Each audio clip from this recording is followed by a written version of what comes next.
just start saying 1:15. I think 1:15. Well, you should start. I already set my clock 10 minutes. You know what? No, it's the my Saturday my Thursday. Yeah. Maybe that's what the problem is. No, I have a very nice Thursday morning always. I wake up, 8:30 is when the alarm goes off. Yeah. Have a little bit of time, eat a little bit of food, and then have a great workout. And then while I'm consuming the Wednesday Night War, and then I have to be sure to eat right after that. And it's the it's the workout which kind of it adds that 15 minutes this way or that way, or 10 minutes this way that way thing. Usually that way.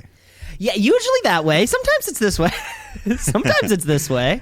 But more often than not, it's that way. And yeah, I'm sorry. Well, it's like a hockey game. It's scheduled for 7, but the puck drops usually around 10 after. Or a baseball game that starts at 7. They're always right on. 7:07. Yeah, They know that first pitch is coming out of that hand at 7:07. I love the unless it rains, you can't help a little rain. Because that's no bullshit, which I love. Like you said, hockey and basketball is terrible for this, where I will say even on the broadcast, like tip off at 8 never means the ball will be tipped off at 8. It means we can kind of begin our 17 minutes of bullshit coverage for a game that we're just about to watch. Yeah, we might have some Hall of Fame presentations, some Army people come out. Like, why do anthems. There's always something with a flag. Why do we have to sit just be honest with us then? I have no problem if the game is going to tip off at 8:17. Just fucking tell me. I know. Yeah. So I respect baseball for that. It's always 7:07 on the dot. You know what? I have a lot of gripes against baseball, just broadly and generally. But in terms of starting on time, I would say they would have to be one of the. I mean, I haven't looked around, but they got to be one of the best leagues to do that. Them and WWE. Wrestling, you have to start on time. Exactly, of course. The match. You don't have to start with a match, but you got to open something. Well, that's it. Bones ends at 7. Or sorry, it ends at 7:59.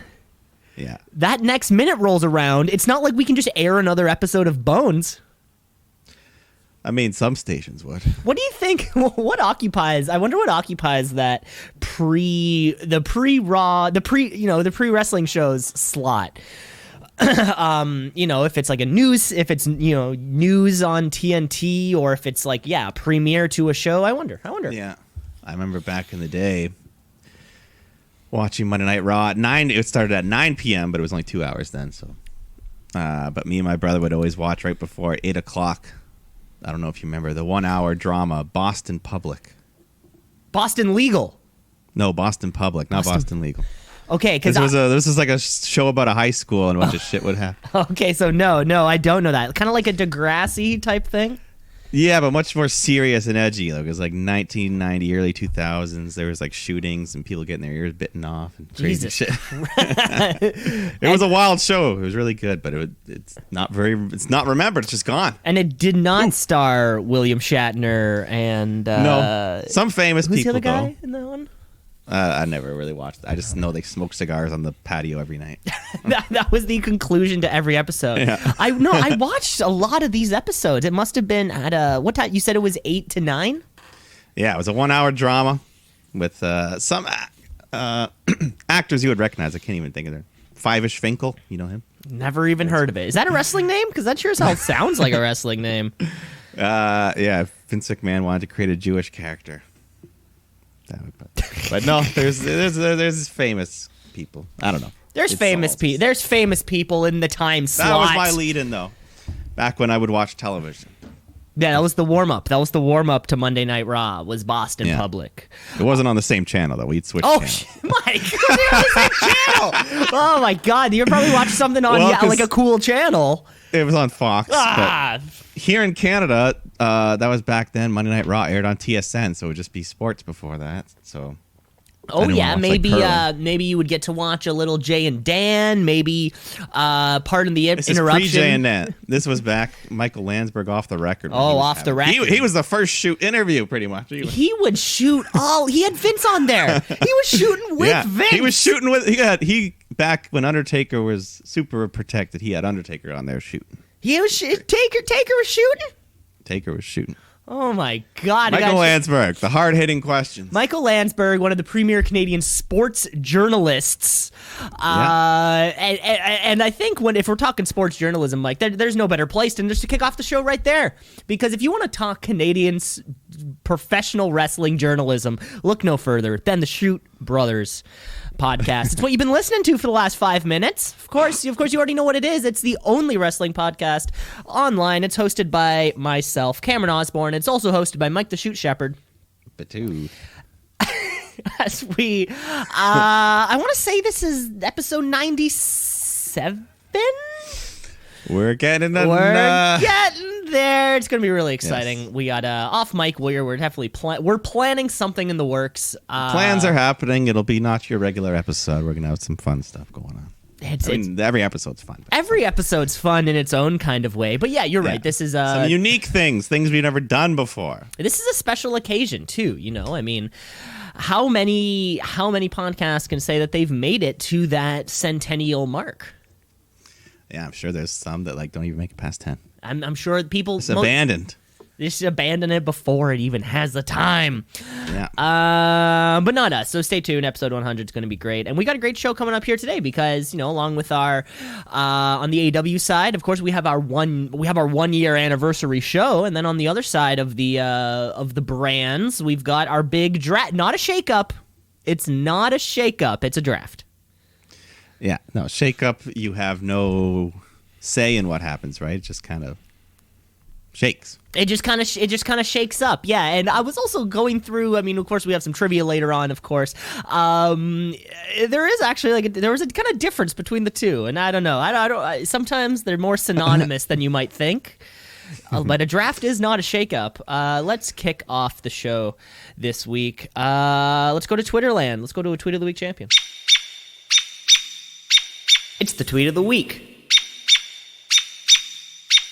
It's the Tweet of the Week. Yes, let's draft a new champion. Let's draft a new champion, as it were. Mike, the Tweet of the Week champion is often something, it's an area of the wrestling community that we're poking fun at, or a fun little anecdote, but we're taking a step away from that one this week. This is a serious one.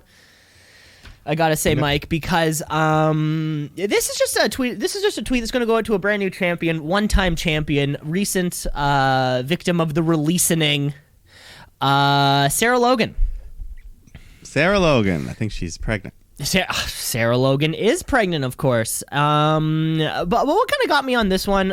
So if you watch or if you see her on the socials and stuff, she has a farm. She has a farm, and her and whichever... Ivar? Yeah, whichever one. I think so. Whichever one it was, they have a farm, and they have a farm, and they hunt, and they, skin their cattle, and they slaughter the chickens. They do all the shit that you do when you have a farm, and then you fucking eat the stuff on the farm. A lot of people... So you used to complain about her rabbit pelts, but that's just who she is. She loves that shit. If I may, I was actually gonna get to that. I'm sorry. I was actually gonna get to the rabbit pelts comment, by the way. Okay, of course. Yeah, a lot of people and I mean a lot, hundreds of people have just been spamming her social medias, being a shitty person to her because she chooses, or because she has a farm and she hunts and things like that. And that's just something that I want to talk. Don't shit on a wrestler for just having a life outside of the ring. Yeah. That's all I'm saying. She reached out to kind of everyone, because this is serious, She said, if anyone comments on my hunting posts and threatens me, my husband, or my unborn child, they will be reported and blocked. And I'll do everything in my power to make sure your account is taken away. It's completely inappropriate and shameful. If you don't like my post, please, for the love of God, unfollow me. And of course, she's had a huge amount of support from the entire wrestling community. out there. A lot of superstars have reached out to her in support of just the fact that she has a fucking life outside of the ring, or even including Sonny Kiss, who responded to her by saying, "I'm a vegetarian and I love you. I love you for you. You enjoy your life the way you want to." Excellent. Isn't that just what it's about too? That's the way it should be. That's Excellent the way attitude. it should be. Well, I knew you were going to bring up the rabbit pelts. Sarah Logan's outside of the ring lifestyle is something that's going to be, which is something very important to the Shoot Brothers world. Yes. We talked about those rabbit pelts for what feels like months. Anytime she would show up. It was even, of course, part of the title of our very first episode. Our first episode was an Elimination Chamber review, I believe. And the episode was titled Elimination Chamber, The Call-Ups, and Rabbit Pelts. That's quite an honor. Exactly. No, Sarah Logan's a big part of the Shoot Brothers history. And, don't be a dick to these people outside of the ring. No, exactly. I mean, the Rabbit Pelts comment purely stemmed from the fact that it didn't line up with the rest of the Riot Squad. Had nothing to do. No, I think a hunter gimmick is great. Yeah, it's you're using every part of the rabbit. You're making good use of it. Exactly. You make soup and then warm your child. That's all. I think it's stew. Rabbit stew. Yeah, rabbit stew. That's what it is. I don't know. But Sarah Logan, we love you. I feel like she will be back in WWE at some point. I think she was released before she was pregnant, so they're not that shitty. But I think she's going to have the baby, and Ivar's still working there, and they'll be like, "Hey, Logan, let's have you back." Hey, yeah, that's exactly it, and you can kind of mold right into a character with your. She's up there on Instagram and Twitter. They're posting. They have a life, just like fucking everyone. And why wouldn't they want to bring back a now former champion? Was she a Tweet of the Week champion? Tweet of the League champion. Well, dude, she was I think the second last eliminated in the longest ever 30-person Royal Rumble. Wow. Oh no, last Did Becky Lynch eliminate? I'm trying to remember who she. I think Sarah Logan made it to the bottom 3. I know that. Bottom 3, but I don't know. Who was Final 2 might be. Who is that other woman? Yeah, maybe I'm going to assume Charlotte. Let's get on with the show, though. Yeah. Let's move on over to some of the fun stuff, because before our Wednesday night wars, before our trivia and stuff, we got to get to the big draft night, and let's kick it off with SmackDown. Okay, folks, it's Friday night. It's time for SmackDown Live. It used to be on Tuesday, but then I think it was on Friday before, though. No, wait, they used to film it on a Thursday and then release it.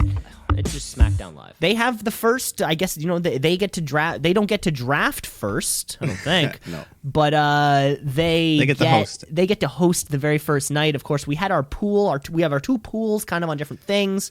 And I think we're going under that classic format of Raw gets 2, SmackDown gets 1. Raw gets 3, SmackDown gets That's 2. what it is, 2 and 3. Yeah. Sorry, my bad. And same difference. Teams will go together unless they're like explicitly broken up. Yeah.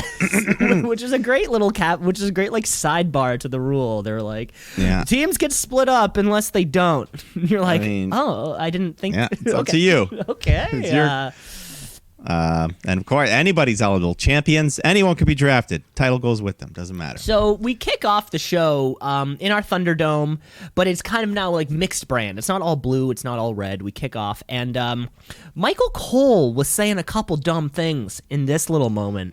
I don't know if you caught that. He called it our visually pleasing Thunderdome. Which made me feel a bit weird. And then he explained something that I didn't think needed to be explained. And he said, if a superstar goes to a superstar with a title goes to a new brand, they take that title with them. And my thought was, obviously. Yeah. Okay. So he just wanted to make sure. Michael Cole just wants to make sure everybody knows what's going on. This could be your first draft. It's not ours, but it could be some. That's a good point. Here comes Stephanie McMahon, which if you celebrate. I hate that song. Mike, you and I, in terms of the McMahon family tree and theme songs, Oh, she's down bottom. at the she's bottom. Even Lynn McMahon's song's better, and you never see her. Never even heard that one. So this, Stephanie McMahon has not been on television for a long time. I never know where to land when. So she comes out. I'm fine with this for her. Once a year, you can come out. You can be your little. You can be the Gary Bettman, the Adam Silver of the whatever. Yeah, she gets her a couple times a year. That's fine. With no explanation to who she is. Well, you see the name. I think everyone should know McMahon. Oh, well, I mean, I guess that is I guess that's the question. Sometimes I do like. I think they do put a little thing under like the CFO or the CEO of.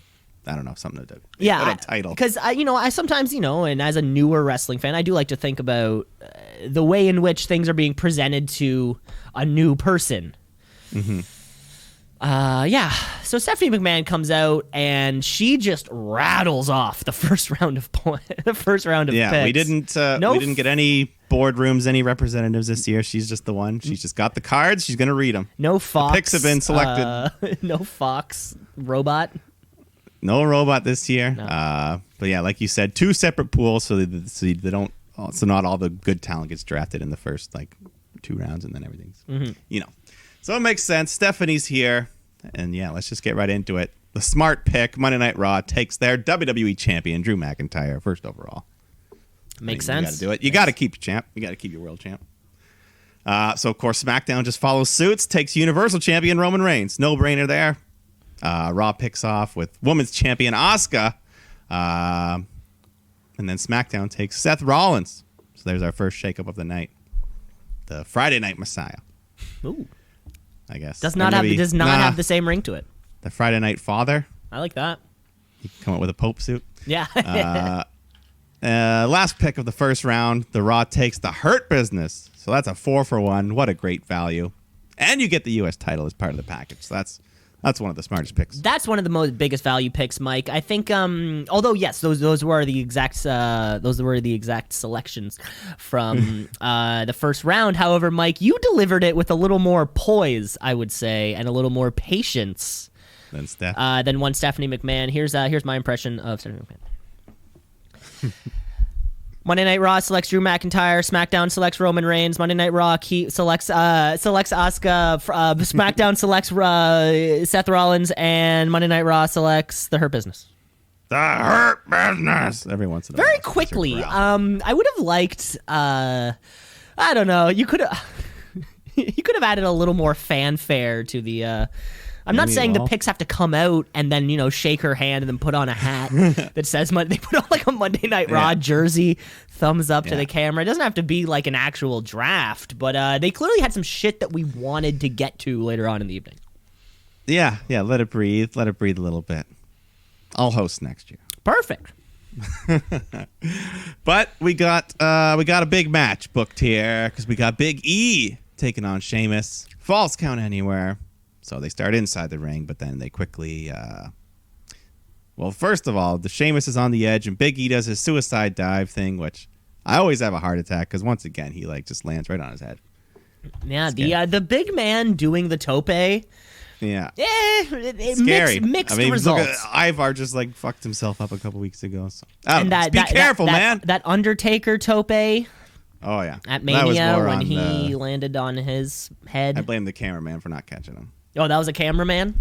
Well, it wasn't a real cameraman. It was a plant. Oh, right. Okay. I see what you're saying. Jimmy Snuka's son, I think. Anyways, they're all okay. Sheamus ties Big E up in the ropes, and then he beats him around with a kendo stick. Then he's looking around for more weapons, but then Big E finds a roll of duct tape, so he tapes Sheamus's legs together, starts whacking him around. Sheamus stops, he's hopping like a kangaroo, and eventually they make their way up the ramp backstage. Sheamus was bleeding. That's the great thing about his complexion. He gets fucked up from these kendos. You can see it right away. Yeah, and this is and we know what kendo stick brutality looks like. Yeah, this 2020 is the year of the kendo. It really is. You're the kendo stick. And I gotta say, they've gotten it over. It used to be a weapon. You're just kendo stick. Now it's wow, this is do some damage. But anyways, they walk over to this breakfast table, which just has raw ingredients. He pours flour and smashes eggs all over Big E. What kind of craft services bench is this? What? Yeah, I gotta go fucking I don't know, frying up the eggs. Jesus. Someone's like, I'd love pancakes, and they're like, okay, just let me start making the batter. Yeah. So, anyways, eventually they make their way into the parking garage. Sheamus hits Big E with a crowbar. They climb out of the hood of the car, and you can just hear this hood buckling from the massive weight of them standing there. Two big boys. So Sheamus picks up Big E, hits the white noise, smashing E into the windshield. He's covered in blood. But Big E kicks out of that. So Sheamus opens the front door, just starts slamming him with that. And, then he opens the trunk, but Big E avoids that. He kicks the trunk off the thing. I think, eventually Big E powerbombs Sheamus onto another car, but then he just slides off the hood. He's all greasy. Then he just kind of jumps into the windshield because they wanted to break that windshield too. This was this car played a big role. Heavy, just two heavy hitters, like we said. Was this a Falls Count Anywhere match? And it somehow became that? I don't know if it was before. It was it was from the beginning, so that's how we got here. Okay. So the big finish, so both men, they're all cut up. Big E and Sheamus stand on the hood of the car again, and Big E hits the running big ending through some conveniently placed tables nearby. And then he pins Sheamus for the 3. Which great brawl. Oh, huge brawl. Just holding nothing back. My only comment from the draft. First round, Seth Rollins is the only one to switch brands, which was kind of like, it was big. Like, it's funny, Raw selects McIntyre, MVP, Asuka, those things, and it's almost like they didn't leave. So it's almost as if they weren't even in contention to leave, Does that make sense? Yeah. It's like we just had to get those ones out of the way. Just get them out of the way. Yeah. But right after this match here, Kayla wants to talk to Big E when the security guard walks up, but he takes off his hat. It's Kofi Kingston. He's back. But then another one walks up. It's Xavier Woods. The gang's all back together again. They're all hyped up, but then Kofi and Woods say something's missing. And then they start talking about the tag titles, doing the same old shtick. But I noticed Big E in the background. Maybe it's because he was beat up, but he wasn't quite playing as long as much. Or maybe because he knew what to come, but I don't know. Either way, New Day's back and healthy, which is nice. But then Jey Uso comes out to cut a promo. He says he wants Roman to come out and tell him, because there's an extra stipulation to their Hell in a Cell match, not just inside the cage. But Heyman pops up on the Tron and says the Chief answers to nobody, but Roman's beside him. He still wants to be acknowledged and says for the first time ever inside Hell in a Cell, it's going to be an I Quit match. So, that's something new. I can dig it. An I Quit Hell in a Cell. Yeah. So, Roman's just didn't have to be like this. Wanted to help you, but after you say I quit, there's going to be some consequences. Now that's no good. Is it going to be a real I quit? Like you actually quit. You quit. You're done. Jey Uso seems to be on this. This feud went from what felt like was going to be a one match, kind of as Roman comes back, to now possibly the biggest story going on in WWE. This huge new Roman Reigns character. Jey Uso's the perfect underdog, too, who we know has so much skill and who is decorated in his own right. But taking out his family, his familial lineage. This will steal the show. Well, we'll see. There's another match that I think could as well, but who knows? We're good. That's gonna be a fun one. Yeah, it's gonna be very much so. But let's go to round 2 of the draft. And right before it even begins, Stephanie announces that tonight New Day is getting a tag title shot. So welcome back. Lucky them. Oh, that's so nice. But on with the picks. Raw takes AJ Styles. So very smart pick. Big pick. He's flip-flopped. He's been on, It doesn't matter. It doesn't matter where he goes. Doesn't matter. It does not matter where he goes. Up next, SmackDown takes Sasha Banks. So very smart pick. Or keeps Sasha Banks, I guess. She keeps Sasha, but that's good. I would have kept her on SmackDown as well. Because she's got unfinished business. Bayley was not in the draft pool tonight, but Sasha can still say, I got picked before you. So. But up next, one of the strangest picks of the night. Raw takes Naomi. When there are so many names on the board, you take Naomi. No offense to her. Weird pick. Even this very next pick, Bianca Belair is going to SmackDown. That would have been a much better choice. But, yeah, so we got Naomi, then we had Bianca. Final pick of round 2. The Raw women's, or just the women's tag team champions, Nia Jax, Shayna Baszler, stay on Raw. But the titles remain open to all 3 brands. Gotcha. So if they lost it, they would stay on Raw. Yes. Mm-hmm. So that's round 2. We got some wrestling. Ms. Mo takes on Jeff Hardy, Matt Riddle. Very short match. Riddle gets the win with the bro Derek, but the whole point was as they're celebrating, the man that nobody wanted back, the freak Lars Sullivan, comes out, just beats the shit out of everyone. Miz gets it the worst. It looks like Lars was hitting these, I don't know, pretty stiff strikes. Miz was just like block. I don't know. Fuck Lars. I don't like him. Yeah, controversial to say the least. You know, Lars Sullivan's return. He's back with a beard now. I don't think he had that like super long chin piece, like a heavy metal beard. Yeah, like a guy from Anthrax beard. Yeah. But now he's back with a beard, and he's still up there on Instagram pushing a lot of weight. You know, he's squatting a lot. He's benching a lot. He's getting bigger. Well, apparently he's still being shitty too, because like a day or two after, there's more stuff of him just harassing women online on Instagram and asking for pics. I heard about that one. I don't know about that. Wasn't as terrible as his other things, but it's just more. It's like you should be clean as a whistle if you're trying to win people over right now. Yeah.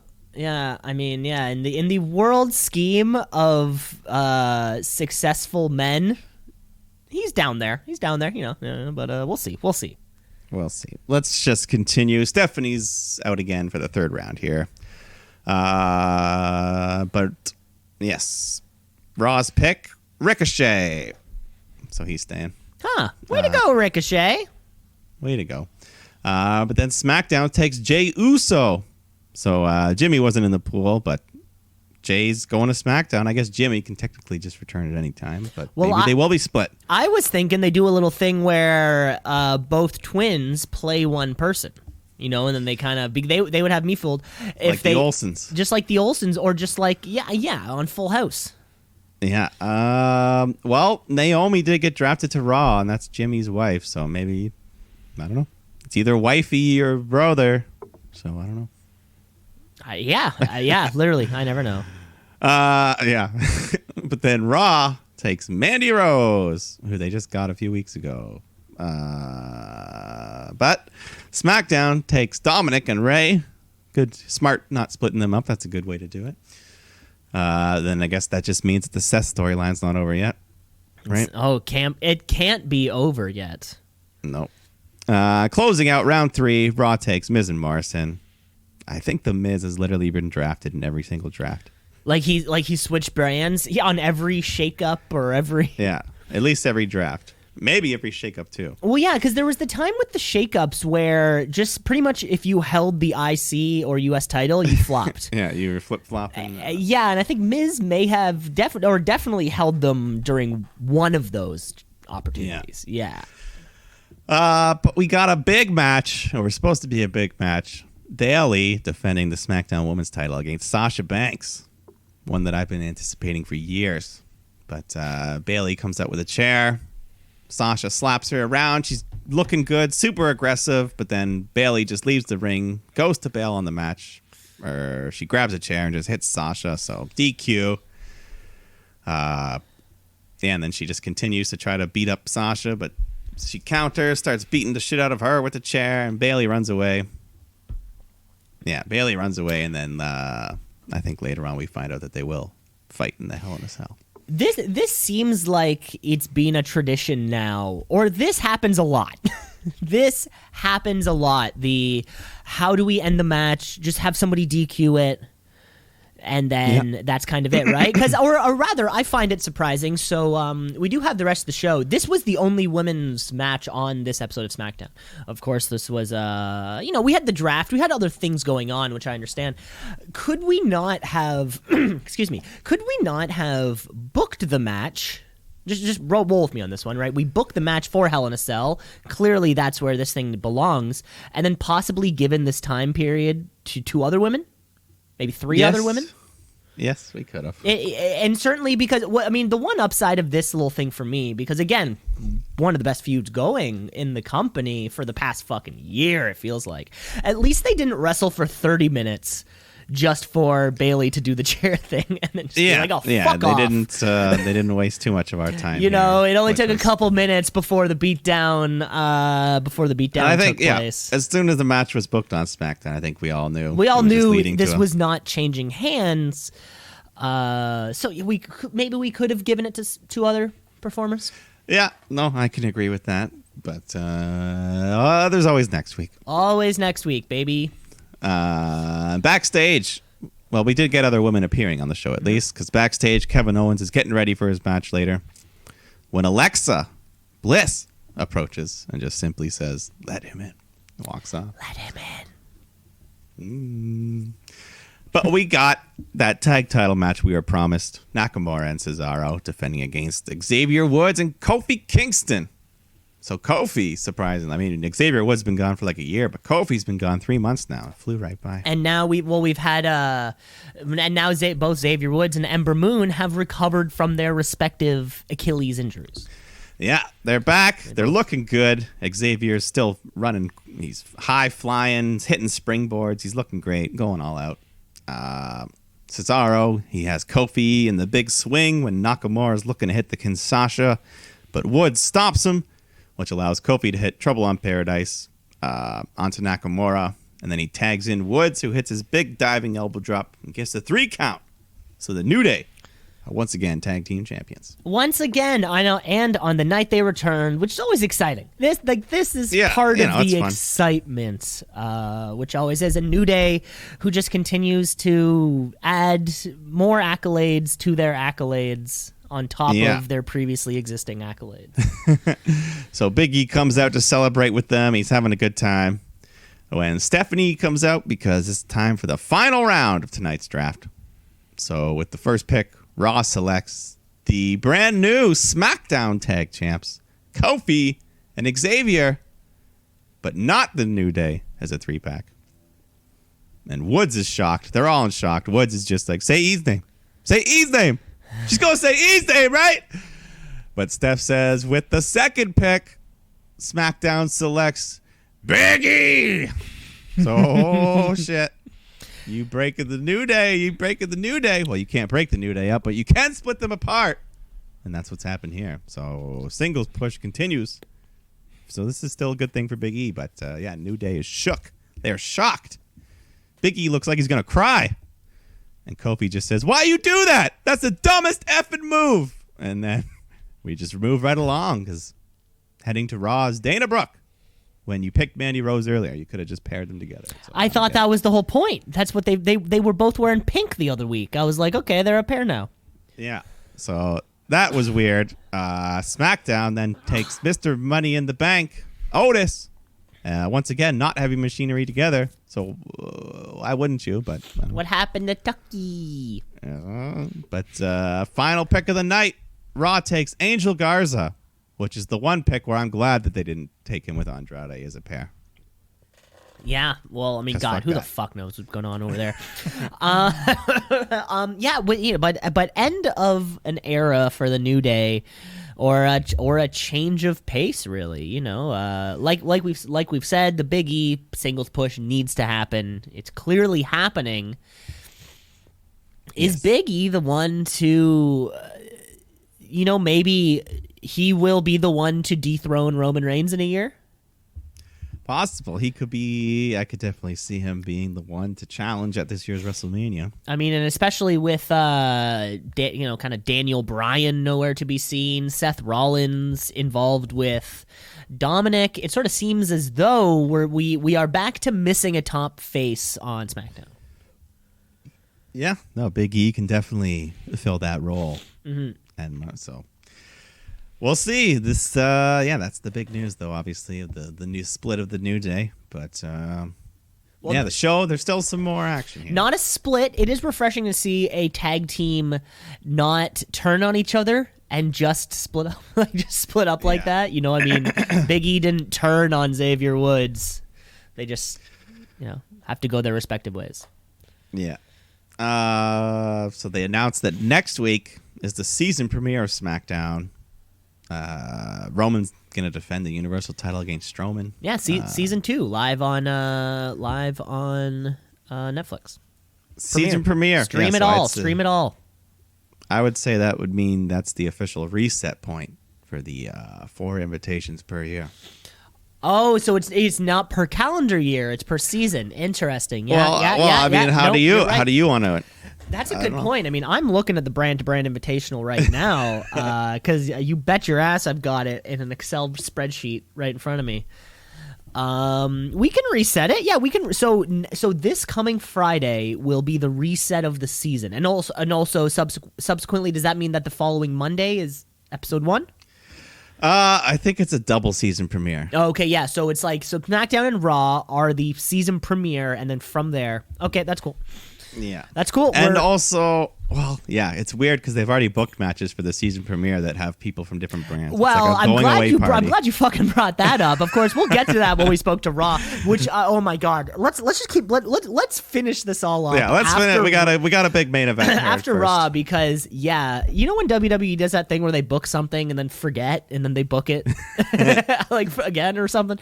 But yeah, let's get over to this main event because we were, I think, promised this last week. Kevin Owens taking on The Fiend. The Fiend in his first ever television match. I saw that first ever television match, and it was something like it's been 2 and a bit years since. That's pretty good. Four. Yeah, I'm like, God damn, and of course, we saw the very first Fiend match. Could never take that away from us. You and I are a part of professional wrestling history. Oh, yeah. In that we saw the very first match of The Fiend. Yep. Against Finn Balor, nonetheless. Yeah, fun match. Yeah. But yeah, so we're getting this match. Yep, no shenanigans. At least so Owens getting some moves in, but The Fiend is just shrugging everything off. Hits his sister Abigail into the announce table. Does his little neck snap move. But hey, every time, he does the neck snap, it looks like he's trying to break their neck. Yeah. Every time Michael Cole's just like, oh, he's trying to rip his head off his shoulder. I'm like, no, he's trying to kill him, Michael, you fucker.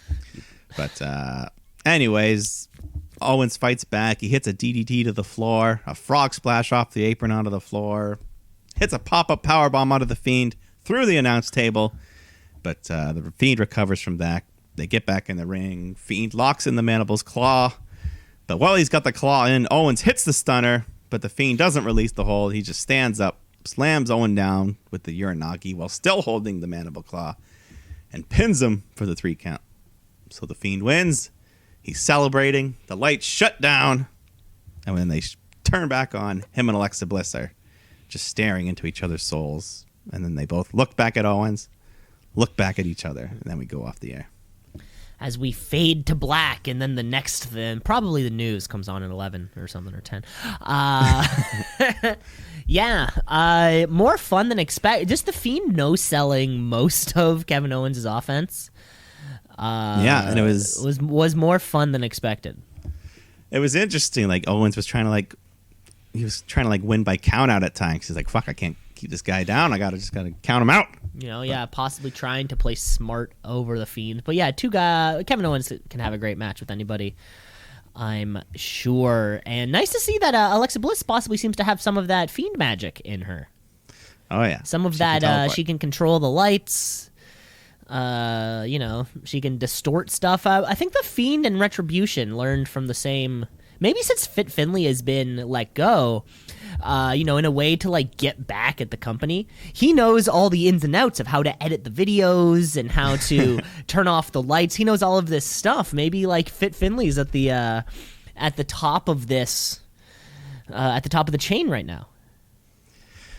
Maybe. Well, you mentioned Retribution. Apparently, Mercedes is no longer part of Retribution. She's just going back to NXT, I guess. That was something I think that was like subtly or quietly, not even announced. Not even mentioned. There was just sort of a couple promo photos had come out, of course, with Mustafa Ali as their leader, but only 4 Retribution members instead of 5. Yeah, so that's something. She wasn't part of the draft or anything. Or, when they drafted... Anyway, we'll get to that. That's part of part 2. But yeah, not really sure, like kind of like the reasoning either. Nothing really comes out. But I guess if she pops up back on NXT as Mercedes Martinez, we'll just sort of. I bet they'll just glance over it. Probably. There's one other thing. They had the supplemental draft took place on Talking Smack. So we had some of the extra picks. Humberto Carrillo, Tucker, and Drew Gulak all went to Raw. So Heavy Machinery is officially split up. Oh, poor Tucker. And then going to SmackDown, Kalisto, not Lucha House Party, just Kalisto. And Murphy, who couldn't even make the main show, is going to SmackDown. So the whole Rollins Mysterio family continues. The whole thing continues. That's not going to end. We just got what's the daughter's name? We just got Aaliyah involved. So that's a whole new angle. She's going to be a big part of the Blue Brand. That's for sure. Let's move over to Monday Night Raw. Let's get raw.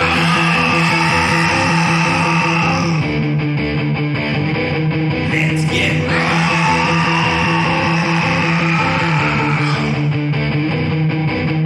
Because we have night 2 of the draft. Night 2, same rules. 3 picks for 2. And anyways, before we can even get any drafting done, Randy Orton comes out just to cut a promo about the Hell in a Cell coming up against Drew. And I pinned him last week, which is the first time anyone's done that in a year, which you and I mentioned. But still impressive that he did it. I didn't even know. Like, Drew just did it without it being, like, shoved down your throats. They weren't like, oh, he's on a 100-match win streak or anything like that. Yeah. Well, I think you and I were chatting about that last week. I think the last time he lost was, like, Extreme Rules, when it was him and somebody against Taker and Roman, whatever that was. It seems like... I don't know. So does it feel to you like Randy Orton, Drew McIntyre has kind of run its course? Like, we don't need these long promos anymore because the promos end in brawls, and that's sort of the way that it goes. Yeah, no, at this point, I'm just the Hell in a Cell match. I already know it's been a lot of exactly. It's been a lot of good work. That's not what I'm saying, but it's almost like we don't need this again. No, I don't need to see this for 2 weeks leading up to it. I could just have the match, and either Randy wins or he never fights him again. That's what we need. Agreed.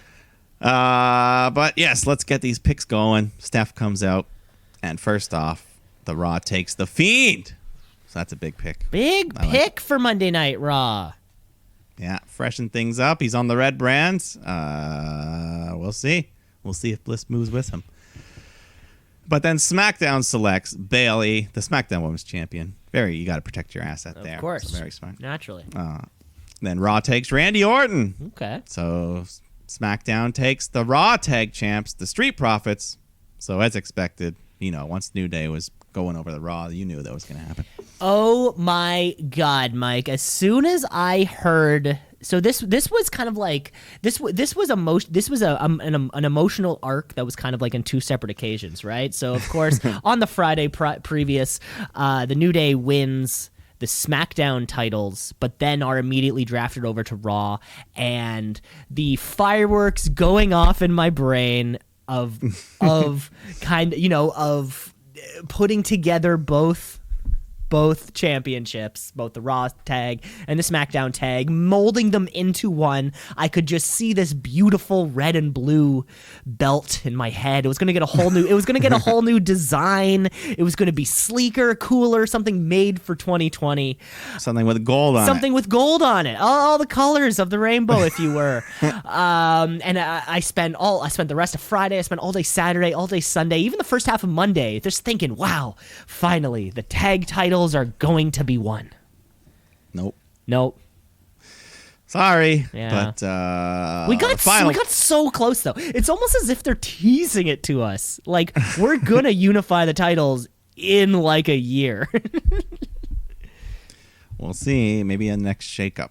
But the final pick of the first round, your queen, Charlotte Flair. She's going to Raw, staying to Raw. I think she's staying on Raw. Yeah. Yeah. So who knows when she's back? But once again, you got to protect your assets. So the queen, whenever you come back, we know where you're going. Oh, I know where she's going. That's your. Oh yeah. But we got Aleister Black taking on Kevin Owens in a no DQ match. So Owens wrestling in jeans, not shorts. Yeah, it's a good look. I like the because like a large guy in jeans is something you don't see very often. And somebody as mobile as Kevin Owens, it's great to know that like you can be a bit thicker, but still maneuver in jeans. Yeah. So they're brawling, they're fighting outside the ring. We get some chairs set up inside the ring. Owens sets them all up like seated down like a table made of chairs, but then Aleister Black just hits this huge meteora off the top rope, slamming Owens into all the chairs. Fun little move. That's a good spot. I like the chair table spot. Table. Yeah, we've seen it before. Yeah, but it's always fun because you're like, oh, that probably hurt. That probably hurt. But anyways, they go back outside the ring. Aleister looks for the Black Bass, but Owens ducks, so Black just kicks his own foot off the ring post. Owens takes advantage, throws him in the ring, hits a stunner, follows up with a powerbomb through a table to pin Black for the 3. Owens wins. Owens wins in a fun physical war. Yeah, a fun little match. You know, they've been having this little feud in it. Because of the draft, it might be split up, so this could be a blow off. And this could have been it. This could be it. Exactly. You know, both of these guys needed a win, maybe a little too much. But I think Kevin Owens should be put into a championship picture, sort of Universal Championship. Maybe is he on SmackDown?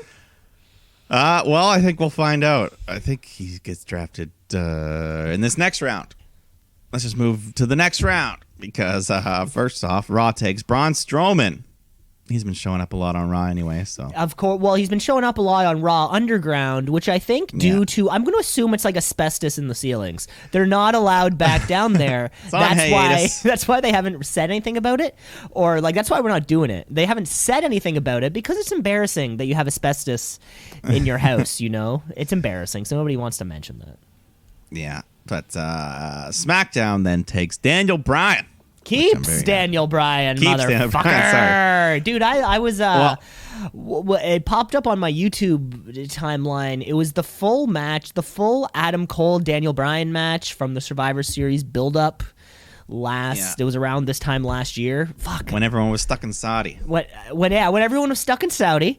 That match was so fun. That match that whole SmackDown was awesome because like half the roster was gone. Half the roster was NXT and I mean the people who didn't go to Saudi, like we like everyone. We like best, all these good wrestlers. With Daniel Bryan, Sami Zayn, Aleister Black versus NXT. Awesome. When Daniel Bryan takes that Panama Sunrise or that last shot Panama Sunrise combo, and I fucking miss that guy, dude. I miss that guy. Yeah, we want you back. We know he's not hurt. I think he's just being a dad for now, but he'll be back. Daniel Bryan. Yeah, we miss cannot wait for that to happen. And he's also since the brand split back in 2016. Him and Carmella, the only 2 people that have stayed on their original brand every year. Right. Well, he was, of course, such an integral figure with Talking Smack and being the GM of that brand. He's almost, at this point, synonymous with SmackDown. Yeah. A good pick, a good stay, a good, keep. Agreed. But then moving brands, we got Raw taking Matt Riddle, who's, at least he won't have to fight Corbett or anything. So. Oh, thank God. And then, as we were just talking about earlier, SmackDown picks Kevin Owens, so he's going over there. So, some new stuff. Sami Zayn's there. Reunite with your buddy. I don't know. But final pick of the round, Raw takes Jeff Hardy. So, new look for him, new brand. I don't think he's been on Raw in a little while. New look, new brand. I think he was on Raw last, and it was a shakeup, and he was U.S. champion. I think if we can go back a couple years, I believe it was kind of like a Hardy for Miz, because they were both they both held their respective titles. Yeah. Yeah, that makes sense. And speaking of the Miz, him and Morrison are in the ring for Miz TV, not the Dirt Sheet, even though it's the same damn thing. But we already made the sign. So we have the sign. We have the graphic ready to go. Yeah. So we might as well use that. They as well. They talk about heavy machinery being split up, and Miz implies that he has connections with the USA Network to cause that as well. So, well, let's bring out our guest. He does, of course. If you're watching season 3 of Ms. and Mrs., premieres on the USA Network. Clause. Yeah, so I get 2 draft trades along with my money. Maybe that. I wonder if Ms. and Mrs. is what is in the post. Or like the pre-Raw spot. I think it was in the post. No, I don't know. It has to be somewhere in there. But they've got guests to bring out. Mandy Rose, Dana Brooke. Mandy just calls Miz petty for separating her and Otis and trying to ruin lives. Ms. Mo questioned Dana and Mandy's friendship, but they're not taking the bait. They all get interrupted by Lana and Natalia because they think they should be the ones getting interviewed. Everyone just trades insults. There's a brawl going on. Mandy and Dan. I don't know. We go to a break and we come back and they're still out here. Miz has a backup guest, the mayor of Slamtown, John Morrison. But as Morrison starts speaking, that piece of shit, Lars Sullivan comes out. Again. Miz just bails, so Morrison's left to get beat up on his own as he watches. By the Freak. The Freak, which they said about a dozen times. He's they gotta say it. They gotta say it. Michael Cole was just wishing that he could have been to say the Freak. Yeah, but we got some stuff to sort out backstage. Adam Pearce, he's got the New Day, he's got the Street Profits. He says, "Gentlemen, I've authorized a title exchange between these teams." Since we've stopped, let's make it official. You swapped. We got so close. It was almost like they were ready to fucking touch. You know the what's it called in Dragon Ball Z? When two people morph together. That's how we got Trunks. Okay? They were about to do a Trunks. We were so fucking close. But no, it didn't happen. But Adam Pearce making decisions back there.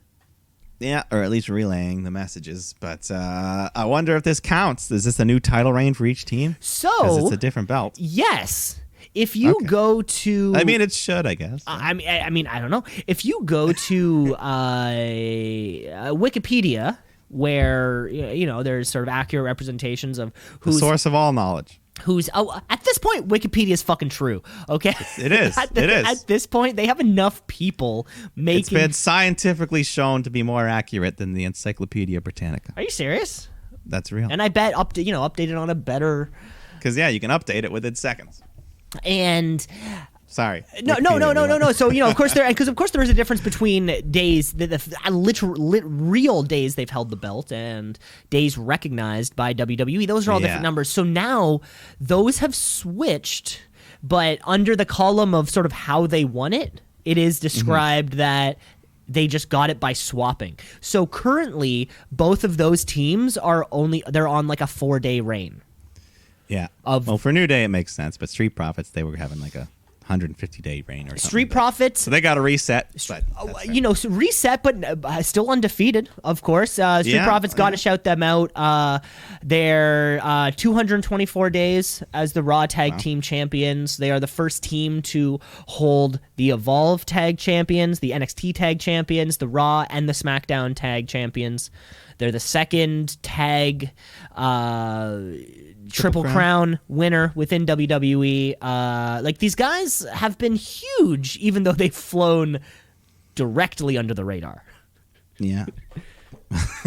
Well, let's see how they do on the blue brand. But the next round, everyone does a little bit better on SmackDown. it's just been the better show. It's been for years last now. Months. Yeah, consistently. Yeah. Next round of the draft, though, Raw takes Retribution. So that's a big 5-for-1 deal. But like we said, Mercedes is not a part of that 5-pack. Like we said, but 5-for-1 though, still 5-for-1 deal. Why would I don't understand drafting a group whose main objective was to disrupt the entire company. This sort of goes back to remember, so they were Retribution and they didn't give a fuck. And then Dijakovic was like, we signed contracts. And then it was like, what company would sign you to a contract if they knew your objective was to fuck things up? It sort of seemed like to me, because we had gotten a little bit far down the roster at this point, I was thinking to myself, I don't think Retribution's going to get drafted, and that's going to be a part of it.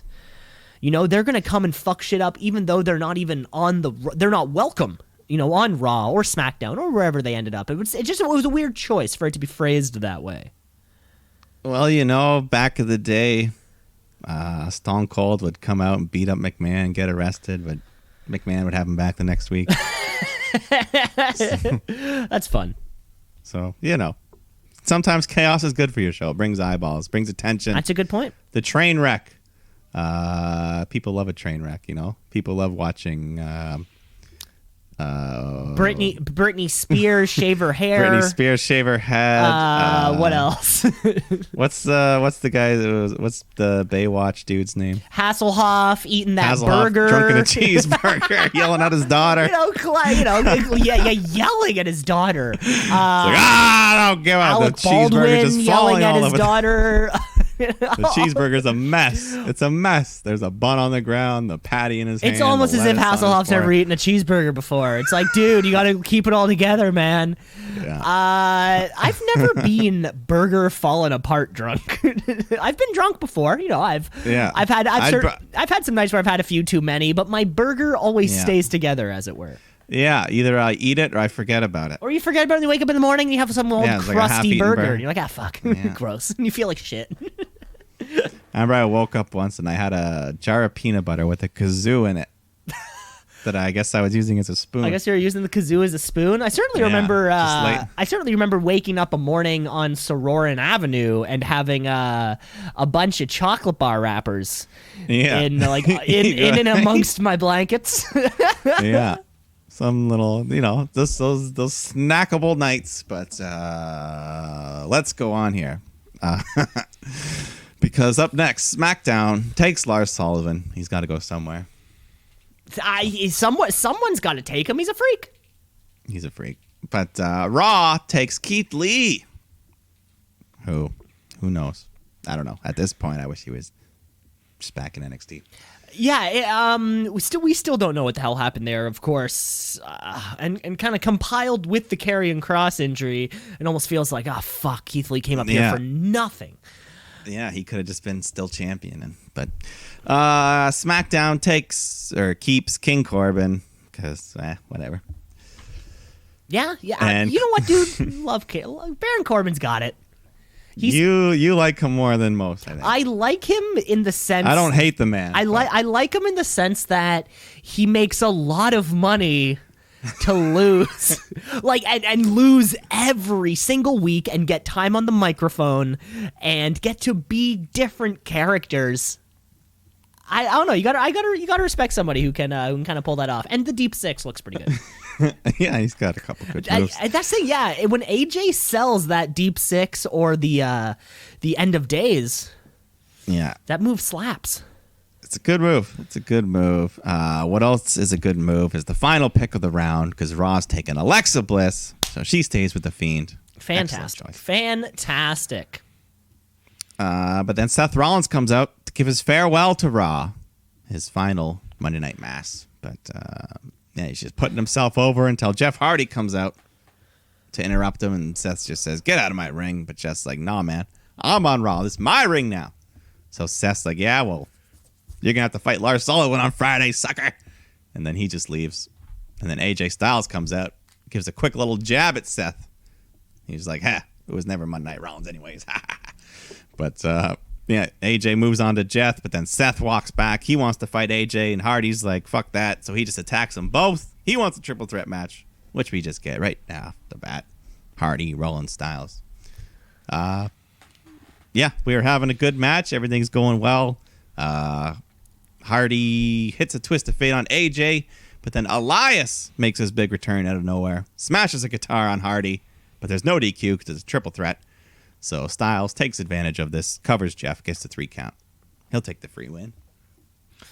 Free win, man. That was great. Yeah, It's nice. Fun match, and Elias is back. And Elias is back, because of course, as if you can kind of dial it back a few months, possibly even a year at this point, last time we saw Elias was due to some like vehicular manslaughter on Jeff Hardy, or it was something to that effect. Well, it was an alleged DUI that I think Sheamus conspired. I don't know. There was, but a reason to want revenge. Yeah. I mean, Elias was the forgotten victim in all of it. He didn't get piss thrown on his face like Sheamus, but still. Thank God. But the next round of the draft, Raw takes the man we're talking about, Elias. He's going to Raw. And then SmackDown. This should have been an earlier pick. They take Intercontinental Champion Sami Zayn. So keeping your champion. Yeah, it's weird when a champion is selected so late. Yeah. In the round, you would just think it would almost be easier to be like, hey, they're fucking staying on their brands. Like it's everybody else is in the draft pool. It feels like it almost would have been easier to say. Oh, then we couldn't have got that tag swap. That's a good point. We couldn't have gotten the Go Trunks moment. The Go Trunks, but Raw is taking Lacey Evans, so she's coming back. And then SmackDown keeps Cesaro Nakamura, so at least they're smart enough there, 2 for 1. And then final pick of the round, Raw takes Sheamus. Okay, that's great. Yeah. Then we get some tag team action here. Lana and Natalya taking on Dana Brooke and Mandy Rose. And once again, Lana, she's looking good in these few moments they give her, but she's here to eat the pin. Mandy hits the C trigger, tags Dana in. She hits a senton bomb off of Mandy's shoulders. And that gets him the pinfall. And I'm going to say an improvement from recent Natalya-Lana tag matches. Yeah, no, I'm liking everything that they got going on here. But after the match, Natalia's fed up. She tells Lana, this isn't working. I'm done. So poor Lana can't catch a break. But at least she wasn't put through a table here. At least, yeah. At least. We'll see. Because backstage, Ricochet approached the Hurt Business. Says, I got a proposition. I'll take one of you on. If I win, we go our separate ways. No more fucking around with me. But if you win, I will join the Hurt Business. So Cedric Alexander accepts the bet. I like that. I like it. But in the meantime, Angel Garza taking on Andrade, hopefully for the last time. They go back and forth. Garza hits the wing clipper, gets the win. Zelina Vega was on commentary, and after the match, she goes to check on Andrade. But then the lights start to shut down. It's the Fiend. No! It's Alexa Bliss. And she's on the rope. She's doing the thing. She's hanging upside down in the corner, just smiling at Vega and Andrade. And they go to back up, but then the Fiend pops up behind them. So the Fiend grabs Andrade, Bliss grabs Vega, and they both hit Sister Abigail at the same time. And then they just both crouch on one knee and just stare at each other as we go to break. But I love it. As the camera fades to black. Thank God fucking Garza Andrade. You'll never see each other again. It sort of seems like, maybe Zelina Vega is coming back to Andrade, in the manager type role. And then a possible, if this is any indication of anything, maybe a mixed tag match between these four. That could be okay as long as, just Fiend and Alexa destroy them. Well, of course, we'll need to see a byproduct of Alexa Bliss's and the Fiend's kind of cohesion as a group. So a mixed tag seems to be like the most. And that could, I think Vega's probably the only woman on the roster shorter than Bliss, so she can actually do power moves against her. Yeah, it's like they were both the same size, and it's like, okay, you and I can kind of do shit now. It's not everybody against Naya or everybody against Tamina or. Yeah. Yeah. No, this Fiend Bliss, anything right now they're doing is intriguing. So very much so. I'm down. But we got the 5th round of the draft here. Raw takes Nikki Cross. So there's still that in the background, which is, her and Bliss. That'll always kind of be there, which is cool. Mm-hmm. It hasn't been overdone yet. So SmackDown takes Dolph Ziggler, Robert Roode. Raw picks 24/7 champion R-Truth. Even though that belt can float around, doesn't really matter. Yeah, it doesn't matter. SmackDown takes Apollo Crews. So thankfully, he's finally done with the Hurt Business. And then Raw ends the round with Dabba-Kato Shane McMahon's favorite. And the only like free agent drafted. The only non Yeah, kind of I mean, anywhere. he was, yeah, pretty much. But let's get a championship match going here because Kofi and Xavier defending their newly given Raw tag titles against Rude and Ziggler. And, the match was fine, but New Day's not going to lose. They just got it. But they did change their finishing maneuver because no Big E to do the thing. To do the big ending? Yeah, or whatever so it is. they just had Xavier do like a backbreaker while Kofi does a double foot stomp off the top rope. And, that they win, they retain. And so far, the night absolutely delivered on the actual wrestling, which is so rare. I mean, both shows, and kind of SmackDown night of the draft and this one was some fantastic wrestling. Yeah, pretty good stuff. We get another Cedric Alexander take on Ricochet, and they're just having this good athletic contest. Cedric hits a Michinoku driver. Ricochet kicks out, but when he does, Cedric falls backwards into the ref, which disables him. So MVP slides a chair into the ring, but Ricochet intercepts the chair. The rest of the Hurt Business jump up on the apron. The ref is coming too. So Ricochet pulls the old Eddie Guerrero move, slams the chair down onto the mat, then tosses it into Cedric's hands. Then he just falls down, pretending he got hit. And the ref buys it, rings the bell. Ricochet wins by DQ. So now Hurt Business got to leave him alone. They agreed. They gotta, and they're businessmen, if nothing else. Exactly. You gotta abide by the rules of business. Mm-hmm. But the final round of this year's draft, Raw picks Titus O'Neil. Huh. Yeah, exactly. And then SmackDown selects Carmella, who, like Daniel Bryan, like we've been there. 4 years going. Never left. Never left. Raw takes Peyton Royce, so she's still split.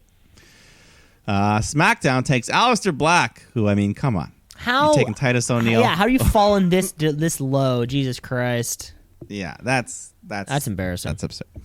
And then the final pick of the night, Raw closes out with Akira Tozawa. So him and Truth can just keep doing their thing. We'll have a couple more picks at Raw Talk, which I'll give you at the end there. But we got a cross-brand battle royal match going on here. A women's battle royal. The winner gets a shot at Asuka's Raw Women's title. But before the match can even begin, Nia's out there. She's just cutting a heelish promo. So everyone gangs up on her. Teams up on her and Shayna. Asuka's on commentary. She's loving it. So Nia at first, she's just doing she's eliminating a bunch of people. Tamina, Billie Kay, all of them. Asuka on commentary. I liked her. She's rooting for Mandy and Dana and called them the sexy muscle friends. She's like, oh, sexy muscle friends, yes. But unfortunately, Nia Jax eliminates them both. So she's racking up 4 eliminations. So the ladies all gang up on Nia. They're trying to dump her over the ropes when Shayna Baszler comes over and helps them, eliminating her own partner, Nia. So Nia's pissed off. She sees Lana nearby, who's also in the match. She grabs her. Once again, Samoa drops the poor woman through the announce table. But I'm still loving the running gag. But yeah, Lana. But in the middle of the whole entire match, we just cut backstage to Orton and McIntyre, who they're still fighting. They're still fighting. Still? Apparently. Oh my God, we can't, and I know we can't even keep the fucking camera on the women long enough. We're like, oh, okay, we need like a break. Yeah. Let's go to Drew and Randy before we cut back. Yeah, we do cut back though to the Battle Royale where Shayna Baszler, she thinks she's in control when the EST Bianca Belair just picks her up by the shoulders, dumps her to the floor, looking strong. But Ruby and Liv are working well together. They eliminate Belair, so we get down to the final 4. We got Liv Morgan, Ruby Riott, Lacey Evans, and Natalya. And the Living Riot, they're working together, but then Lacey and Natty, they just counter them. They eliminate them both simultaneously. So we're down to Lacey Evans and Natalya. They wrestle over the top rope. They're hanging on the edge of the apron. Lacey goes for a Hurricane Rana, but Natty catches her, swings her around, slams her into the ring post, and Lacey just falls hard to the floor. Hard. A big bump there, but she's eliminated. Natalya, no! Lana, she has not been eliminated. She went under the bottom rope. She's back. She comes in from behind, kicks Natalya to the floor. Lana wins. Lana gets a title shot next week. And I'm saying, give her the belt. Is that what you're saying? Is that what you're saying? Of course, I think that's how we end the show. Lana's beyond disbelief. Well, yeah, so fuck you, Natalya. She doesn't need you. It wasn't quite how we ended the show, because as she's celebrating, the fight between Orton and Drew continues. Oh, yes, yeah. Sorry, I forgot about that. I thought, yeah, you know. They couldn't even let her celebrate the biggest win of her career, but they brawl, they get separated, and that's the end of the show. And then that's the end of the show. Okay, great. Interesting story, I gotta say. You know, not Natalya and Lana, they can't win when they're together, but apart, you know, and then only for Lana to stab, you know, Natalya in the back after Natalya dumped her. After she walked out on her. No, that's what I'm saying. Yeah, you know, after she it's not a stab, it's a fair strike. Oh, okay, right. It's it's just a retaliatory revenge. Self-defense. Yeah, I like that. Weird. I gotta say, it's a weird booking direction. It sort of feels like, right? We sort of like embarrass Lana for a month or two, and then nobody drafts her. Wow. And now she's taking on the women's champion. I just find it hard that this could not be one-sided. I find it hard to just picture that. Well, let me talk about Raw talk. Oh, Raw Did talk. you see any clips? No, but you can probably tell me what happened and I'll understand. Okay. Well, this is worth watching, at least this one clip, because Lana herself was on Raw Talk, and she cut one of the promos of the year. In a Russian accent or just speaking? No, this was shooting. This was real. She was bawling at first. Like, she was so emotional. Real tears, because this is like her first actual. Well, this means something. She just won a main event, Monday Night Raw. Yeah. She's been treated like shit the whole year. She's talking about 2020. It's been rough for all of us, but, you know, and then she starts to kayfabe it through the real tears. She's like, I've gone through 2 divorces. I moved here from Russia to pursue the American dream, and dreams do come true. So, Asuka, you better be ready for Lana. And I'm ready for Lana to win the belt. I mean, after this promo, it sold me.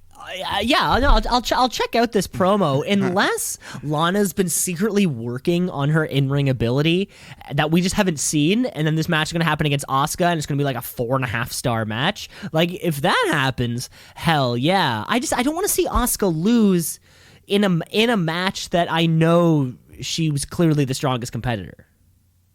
Yeah, I don't think she will lose. Yeah, this is just we're still waiting for that woman on level with Asuka to truly come in and threaten her for this title. Yes, I think at one time we may have thought it was Peyton Royce. There's tons of women in NXT who I think could meet up to the challenge, right? I mean, unfortunately, Ember Moon is gone, but Rhea Ripley, Asuka, that match would be bomb. Yeah. There were no NXT picks this year. No, very surprising that there wasn't a single one. Yeah, I guess they just get called up whenever. Yeah, I guess they just got to go to a different place, I guess. But yeah, yes. That's it. Yes, let me the supplemental picks of the please. Raw talk. So Raw does take Lana there. She is a part of the Raw. And then Riddick Moss, Arturo Ruas, the Raw Underground fellas, they're staying on Raw. Grand Metalik and Lindsay Dorado are coming to Raw, so they're officially split from Kalisto. Eric of the Viking Raiders was drafted to Raw, but Ivar's just hurt, so he's gone. And then SmackDown took Natalya, Ruby Riott, Liv Morgan, Billie Kay, Tamina, Zelina Vega, and Chad Gable. They're all SmackDown. There you go. Chad Gable. Great to see Chad Gable grab. But Zelina Vega split up from Andrade. Good. But the only undrafted, well, we actually, speaking of many Andrade, undrafteds. well, according to the graphics of the pool, there was only 2 undrafteds, Andrade and Mickie James. Yes. Mickie James, what happened to her? Also, Andrade, though, of all the people. Yeah, somebody who was literally just in a match. Of course, names who went undrafted. Besides the once in a while show ups, Becky Lynch.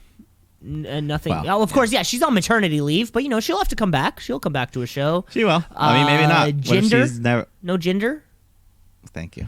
Those were the two kind of names, and then like Brock Lesnar were my kind of. Yeah, he's never drafted. But again, yeah, he's so like, who the fuck knows what's going on? Yeah, gender. He's not even worth it, I guess. Well, he's still there. I think he's rehabbing something. He's always rehabbing. He's always rehabbing something. But there you have it. That was night 2 of the 2020 WWE Draft. Season 2, episode 1 kicks off, I guess, 2-parter. It's a 5-hour season premiere on Friday and Monday, and that'll be great. The Brand to Brand Invitational is resetting and then immediately being used because we know that we have this match between Roman and Braun, who are now on separate brands. But Braun, he's got to burn it. He's burning one Brand to Brand Invitational.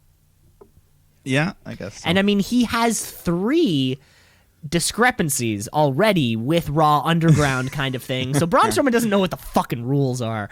As long as one of us are here to kind of keep this all in check, maybe that's what Adam Pearce is for. I don't know. He's a man of many jobs. Mike, I think it's a good time there for us to take a quick break. What do you think? Let's take a break. We're going to take a break. We're going to come back we have our 1-year anniversary show of AEW Dynamite. Of course, we have NXT, and we've got some trivia. So stick around. Let's shoot, yeah, let's shoot, yeah, let's shoot, brother, yeah, let's shoot, yeah, let's shoot, yeah, let's shoot, brother, yeah. What? Huh? What are you yelling about? Nothing. Oh, That's my greeting. Oh, it sounded like you were saying like a cup of water was about to fall off the ledge, and you're like, I was doing that. huh? Like, what do you say, huh? What do you say, Sonny? It's acting like an old man. Now, what did you say? See those new Raptors jerseys? What? Like just unveiled or Unveiled this morning. let me Google. Yeah, Toronto Raptors. Check them out. So brand new home, away, and that kind of like that third alternate jersey statement, as they always call it. We the Chevrons. Yes, the chevron is back, people. Of course, I'm looking at it right now. Of course, Of course, the jersey, the chevron, originated from the jersey that the Raptors were wearing when they were crowned NBA champions. It's a very important logo, not only in the history of Toronto sports, the franchise, Canadian sports. I think in general, I like them. I would, I like them. I think they're nice. I would never buy the white one because I would get it dirty. But the other two look great. I would always go color jerseys. The other two look great. I already have a black Raptors jersey, so if maybe in the forecast, the red one could be on my radar. Yeah, I'm looking at the red with the black stripe, and I love how. So does every team, once you win a championship, you put that thing on your jersey? Yeah, it's a little notch at the back. With the number. Does every single team that's won a championship have that? Yes, and it has the number of championships you've won. Yeah, I like that. But I like that too. But it's in like English font. I wish it was in Roman numerals. I don't know why. I think it would look cool. I just think it would look cooler if it was like V or V11 or VII. I mean it might be running out of room though. Yeah, that's a good point. Well, I guess the Lakers are at XV2, XVII. Yeah, so that's good. You're taking up a lot of space there. Four characters, exactly. It's yes. So certainly those jerseys are nice, and if you buy them, you'll have that because not every team has that little golden ring. Not every team's got it. No, it's a nice prestigious honor. I like it. There's probably 7 or 8 who don't. Yeah. NHL 21, are you getting it? Probably not. Ooh. Why? Bad call. Bad call. It's great. No, the thing with Chell for me is that I like doing the team, like the card team. Yeah, the ultimate team. The ultimate team and just squad battles, right? Because I'm not an onliner because I'll lose. I'm not that fucking good at Chell, right? So I'm only going to play it for that one purpose. Now, Matt would play it online. That would be his way to do it, right? But he's never going to play it enough to truly enjoy it. right? Because if he loses, he's like, oh, fuck this. Then he's not gonna play it for a week and a half. And then you hop back in, get a couple wins, and then, and then a hard fought loss. And you're like, I'm not touching it for another 2 weeks. And then it's kind of like, now do I like it that much? Well, the new mode I think you'd like, the Hut Rush mode, where it's all 3-on-3 and it's that's more cool. more relaxed. There's ones where you don't have to they give you the cards. You can have like an Ovechkin and make your own little 3 team, but everything you do still progresses towards the other shit. So I don't know. Yeah, it would be like, give me that kind of game mode, but with 3-on-3 arcade gameplay. It's basically 3-on-3 arcade without the power-ups. Without like the sport. Like there's big hits, there's no penalties. You can just level people out. I can't move. Yeah. Little goalie. Yeah, that was a great game. That one of the best hockey games. And if you do pre-order it, which you have one more day to do, you get NHL 94 Rewind for free. Oh, that's fun. Which is the original one with updated rosters. See, we're on the fence, or I think we don't know what we're doing in the PS5, PS4 debate. We also don't know what we're doing there. Matt's got a job now, and before where he expressed interest, like we'll just fucking wait it out and play PS4. Now we have expressed interest about buying the PS5 instead. So we haven't pre-ordered anything though, so maybe it would be probably like a couple weeks after the game come out before we bought it. But then we were just thinking to ourselves like, fuck, like buying the console is one thing. We would need to then buy a second controller, and then even like 2 games. Now we're running up an extra $300. Oh yeah, right. That's why Xbox. Xbox. The old controllers work, the old games work. Everything's good. Oh really? Oh, Well, yeah. we've been buying the games in the online store lately. So I think our second question was, if we buy it on the online store on a PS4, would that translate? Would they just give us the PS5 version? That was like our second question. See, on Xbox, yeah. Yeah. Okay. Well, if they do it for one console, I would. I mean, I'm sure they do. Yeah. Yeah. I don't know. I don't know. Anyways, love talking games with you, Mike. But you know what I also love talking? I love talking wrestling with you. Of course. Because that's what the show is. It's the Shoot Brothers. It's the Shoot Brothers Wrestling Podcast, coming up on 100 episodes. The big old hundo. We're going to get a cake. It's going to have 3 little numbers in it. They're going to be lit up. Everything's going to be great. But, Mike, you know what? It's been another great show. It was another great week of wrestling. I just want to get to this Wednesday Night War because I had so much fun. I had so much fun watching Wednesday Night War. When do you watch this stuff? I'd love to know. I'd love to shoot on that. I'd love to know your kind of schedule. Yeah, I usually watch it at night. Mm-hmm. Like, yeah. Depending on when we're shooting and how busy I am. But if I can, I'll just watch NXT and Dynamite back to back. But I watch it in much less time than it would take to watch it on television. Of course, yeah. See, I'm skimming entrances. I'm skipping recaps. So yes, of course. And I'm a morning viewer. Yeah, you're the morning viewer. So yeah, I don't think I ever, like, even when I'm up in the morning, I don't think that's never wrestling time. Like, it's become such a great it's always nighttime. It's become such a great tradition for me to wake up, open the blinds, make some coffee, stretch a little bit, put on Monday Night Raw, SmackDown. It's become such a nice little thing to do. Yeah, for me, it's like the end of my day. I'm winding down and watching my wrestling. The beginning of the day, I'm turning on a video game. I'm ready to get my mind firing. Oh, those synapses, my reflexes. You get the reflexes. Pop, pop, pop, yeah. pop, pop, pop, and then, like, I'm cooking at the same time, so I can pause my game, go get my food. Oh, you're running back and forth? Oh, well, if I'm like, all right, I know I got 10 minutes before I got to go, the water's boiling. That's true. You do know the exact amount of time it takes to make things. Anything, yeah. You do know that. Yeah, so, yeah. Every television show I never watch live. I always watch later on, just because I don't need the commercials, the bullshit. But the pay-per-views are always live on the spot. You know what? A couple weeks ago, Matt was at a friend's place, and it was Wednesday, and it just kind of all worked out. It was 7:57, and I was saying to myself, I'm going to watch Dynamite live. I was kind of like, it was kind of, it was great. It was great. It was like a fun. I mean, little I would experience. watch it. Like if we were hanging out on a Wednesday, I'd be like, yeah, let's watch Let's Dynamite. fucking watch Dynamite, baby. Oh, that would be a lot of fun. Yeah, I would be.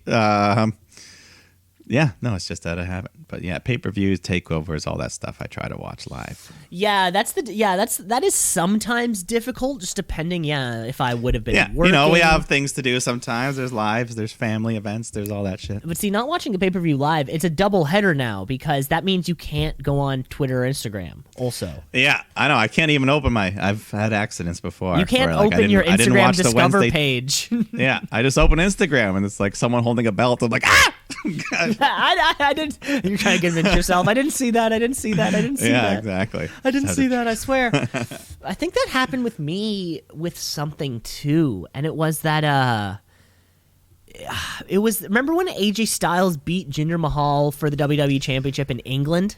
Yeah, I think I saw that somehow at that time as well. I think it was that. I can't quite remember, but it was just kind of like I was nothing to do at work. Open Twitter. And then it was just like, AJ Styles, new WWE champion. I'm like, what? Yeah.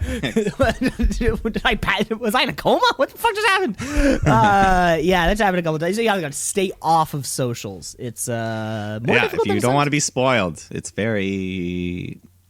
Yeah, wrestling is, you can still watch it, enjoy it after, but like in the moment, there's nothing like it. And I do appreciate the Instagram accounts whose first, they have like sliding images and their first page says potential spoilers on a big hexagonal shaped stop sign. Yeah.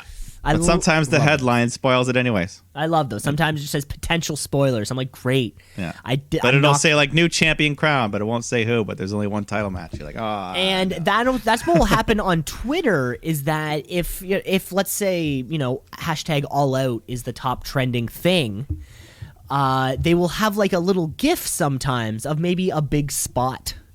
Or unfortunately, sometimes somebody's hand being raised with the belt in it. And I remember there was one, I don't remember who it was, but it was it was in AEW's like kind of year and a half of living, where it may have been the Hikaru Shida. No, I watched that live. Fuck, I can't quite remember. Somebody happened somewhere, and then it was just them getting their hand raised. by Ref Aubrey. I'm like, no. Like, come on, that's the worst video to play. Just pay. Oh my god. Yes, we like to avoid the spoilers. That's my gripe. That's my gripe, Mike. Okay, let's keep moving on because nobody wants to hear us talk about spoilers.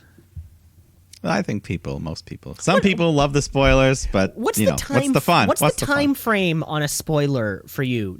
Outside of the world of wrestling, if we're talking movies or television, like what is the time frame? How do you judge that? I don't know. I guess if a movie is like, I don't know if it's still in theaters. Mm-hmm. Yeah. So you're maybe like a short window. Like if it's been 3 months, like sorry, dude. Like, Darth Vader is Luke Skywalker's father, dude. It's been long enough. Yeah, stuff like that. Like if someone hadn't seen the movie Get Out, I probably wouldn't. I wouldn't spoil the ending or anything like that. I wouldn't spoil the ending of any movie for someone. But that's like a recent, Get Out. Yes, that is more recent. You're right. Has there been enough time for somebody? Like I know lots of people that wouldn't have seen it, and it wouldn't be like common knowledge. I don't know. Of course, right? If you don't go to the movie theaters too often, and then a movie pops up on the streaming service that you don't have, where would I be in a position to see that, right? But maybe something like. But if you don't know, like the end of like Seven or something that's been around for a while, and that's my next question. Especially if you're our age, if you're 30 years old, and a movie's been out for 25 years, you've had the time, you chose not to. Yeah, I don't think I don't have the power to decide the time limit. It's just cultural. I think Seven. I think Sixth Sense is another good one. Yeah, Sixth Sense. It's too relevant to not know. It's been too. Yeah, like I See Dead People is too much of a reference for you to not have looked into that if you were at all curious. Yeah. There's a bunch of movies that I've watched knowing the ending going in, and I still fully enjoyed them. It didn't really. Of course, a Fight Like, Club. it's my fault that I didn't see it 20 years prior. Yeah, exactly. I had this coming, you know? I mean, I'm fortunate. I think you and I are fortunate enough to remember many movies what we were genuinely shocked by, which we would now consider, you know, that Edward Norton is Brad Pitt the whole time.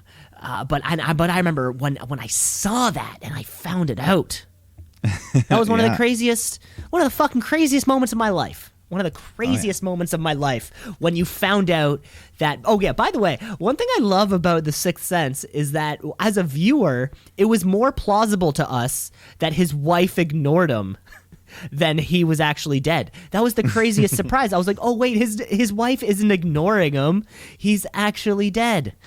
That was insane. I remember that. Good film. Good film.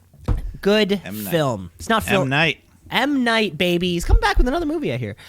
Yeah, he's still in the game. He's still in the game. Still rocking the game. Mike, let's keep moving on because this isn't a film talk, spoiler movie pod. By the way, spoilers. We're sorry. If you actually haven't seen The Sixth Sense, but Mike, I think we should keep moving on in the show before we get to this.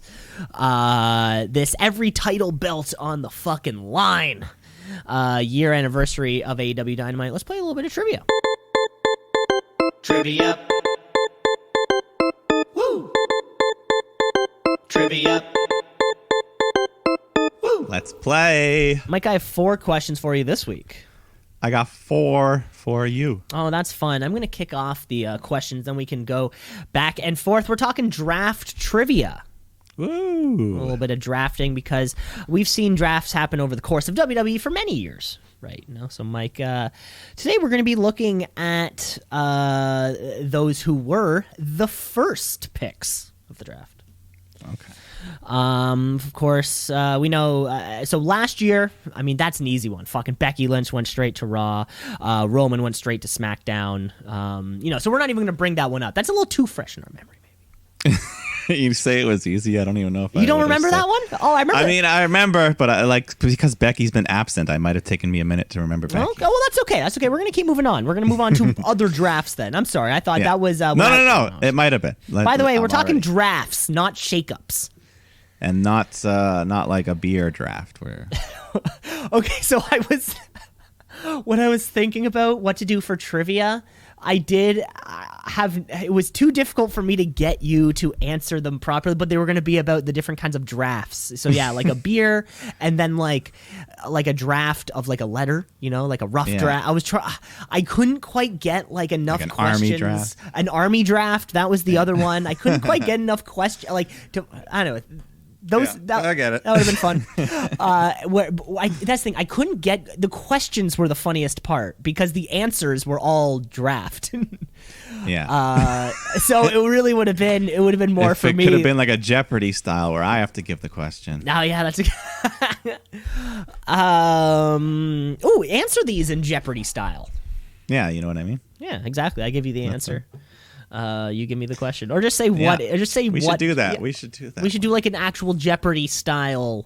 Yeah, we can have thing. The categories. That'd be fun. We could do that. We could do that for episode maybe 100. for the 100. Hey, episode 100. Hey. Yeah, that'll be. Yeah, that's one of them. Yeah. Yes. Okay. Okay. Okay. So let's go. We're going to July of 2016. All right. Okay, where Monday Night Raw had the first overall pick, but did not pick the WWE champion. So my question for you is, who were the first 2 picks of the 2016 draft? I'm gonna say first was Seth Rollins, and second was Dean Ambrose, the champion. Couldn't have said it better myself. That was our little 2016 trivia. Sweet. I hear some sort of tapping. Is there something shaking on your end? No, I don't think so. Okay. Maybe it's just a temper. Anyways, yes, good stuff. Draft trivia. That's not what I got, though. Last week I gave you some wrestling nickname stuff. But we're still in October, so I want to jump back to the Halloween, the fun, spooky trivia. Spooky trivia. Yeah. Ooh. You know, I'm one of those people. I love it. I love the month. I don't really do much. I don't dress up or anything, but I watch the movies. I have fun. Yeah. I am. I think last night I saw 4 in my. Every October, I like to watch all 7 Saw movies. Yeah, I've been watching The Haunting of Bly Manor. Yeah, You know of it? I've seen that pop. I've seen that pop up there. You like it? Yeah, I'm liking it a lot. I like the first one as well, The Haunting of Hill House. Oh, Well, it's not related narratively, but same people. same stuff. Yeah, excellent. Okay. But anyways, that's not what this is. This is just going to be, just horror movie trivia once again. Okay. So let's start off. Megan Fox stars as a possessed high school cheerleader in which horror film? Fuck. Yeah. It's called something dumb. And it's 2 words. Yeah. Fuck. It's called. I think one of the words is like a name. The name of the character. Fuck. And it's 2 words. It's like blah blah. Like Annie's revenge or like Rebecca's death. No, not death. Not that bleak. Yeah. She's a possessed high school cheerleader. Megan Fox. Yeah, nothing's coming to mind. I know it's 2 words. I know it's.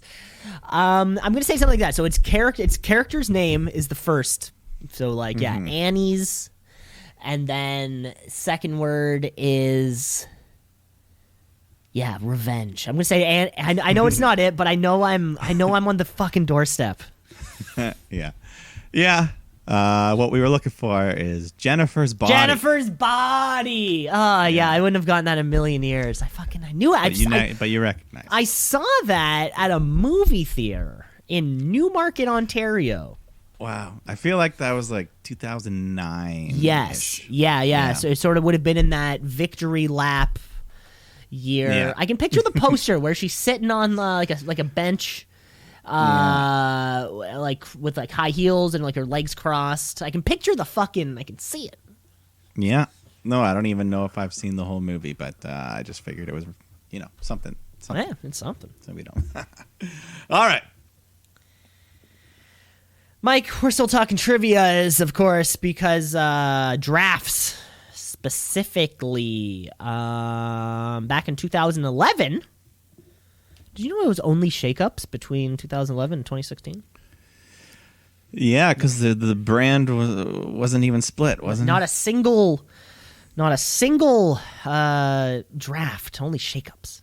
Anyways, back in 2011, SmackDown got themselves the first overall pick. However, their pick got drafted back to Raw 7 picks later. Who was it? 2011, you said? 2011. SmackDown picked first overall, and it got drafted back to Raw. Is that what you said? Straight back to Raw. First overall pick, 2011. Who was on top in 2011? That would have been like WrestleMania 27-ish.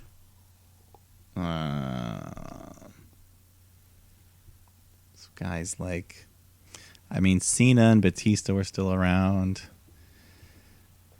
The Miz was getting his big run. Who else was? I guess Triple H, The Undertaker were still wrestling, but Undertaker never went to Raw. You're on the doorstep. You've said the name.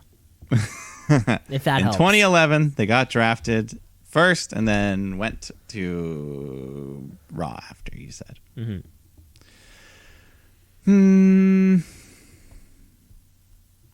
Let's go Batista. She said the other guy. It was John Cena. Okay. John Cena was drafted by SmackDown and then like traded to Raw like right after. So it was this weird thing where all the matches on the night were there were a bunch of matches to determine like how many picks you get. Yeah, I do remember that. It was kind very of format. it was very bizarre. So, like SmackDown won a Battle Royal to get a pick, and then who the fuck knows what was happening. Yeah. No, there's been many different formats. There's been years where it's just like random. It's just like spin the wheel, and then whoever it lands on, that's who you get. All right. My next spooky trivia for you. We've talked about these films before, so I know you've seen them. So in the very first Friday the 13th film. Oh, we're back to okay. What? What's wrong with that? Nothing. We're back to Jason Voorhees. Okay, yes. I love Jason. The very first Friday the 13th film. Okay. Which future Hollywood star is stabbed through the neck with an arrow? Fuck, I don't know this one. Ooh, boy. There's a big name Hollywood star that was in the first movie. Okay, because you know what? dies. I mean, because certainly the Johnny Depp murder is... That was a little more... I hold that near and dear to my heart. We know you don't like Johnny Depp. We know how I feel about Depp. Yeah. This other guy, I don't know your feelings on this man. I will say it's a man. But you do know him. He's famous. I'm sure I do. No, you know what? It's not. I don't think of. Yeah, nobody in that movie I remember as being like. Can you picture the famous scene? He's like sleeping in his bed. The arrow comes up from behind through his neck. There's all this gore. I think I can picture it, but nothing comes to mind. I'll give you a super hint. Okay. A super hint, because it was Canadian Thanksgiving this past weekend. Oh, thank you. I did mention it's one of my favorite films, Planes, Trains, and Automobiles. You've said that a couple times, actually. It's well known. It's well known. It's a well-known fact. But within that film, in one of the opening scenes, there's a man who Steve Martin races for a taxi. Oh, Do you remember that? No, I don't remember that. That's a super either. hit. Okay, That's even a harder. super That's probably deep. even harder. I'm drawing a blank. I'm gonna say some Hollywood hunk, some cutie, some 80s hunk. Yeah. All right. Let's just say it is Kevin Bacon. No shit. That's cool. No shit. Yeah. The Hollow Man himself. The Hollow Man himself. You know, I am. That's another horror movie. 2 degrees from Kevin Bacon. 2 degrees? Yeah, I was at a resort one time, and I mean, they could have been lying. I guess they really didn't gain anything by lying. But yeah, it was like one of Kevin Bacon's homes or something like that is their neighbor.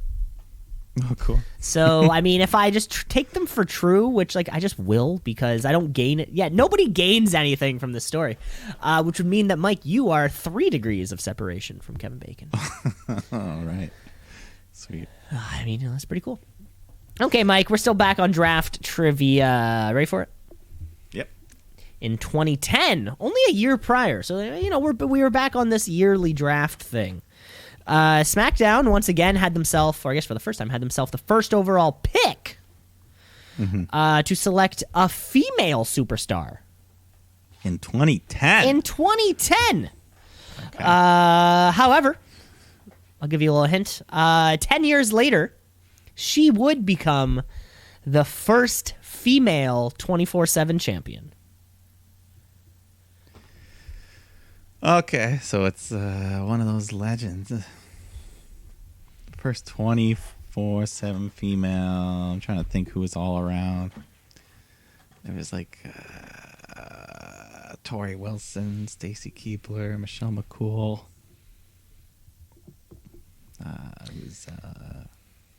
Huh? Were you gonna say something? No, I wasn't going to say anything. Was that a hint? No, you're in the ballpark. I heard a slight inhale. That's You're all. in the, oh, I'm sorry. No, you're in I'm the in the park? You're in the ballpark. I'm in the park. That's still surprising that one of them would go first overall in 2010. You say?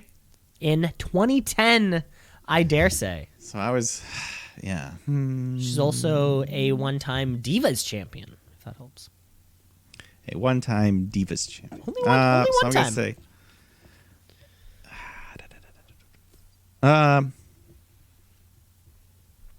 And what was the thing about?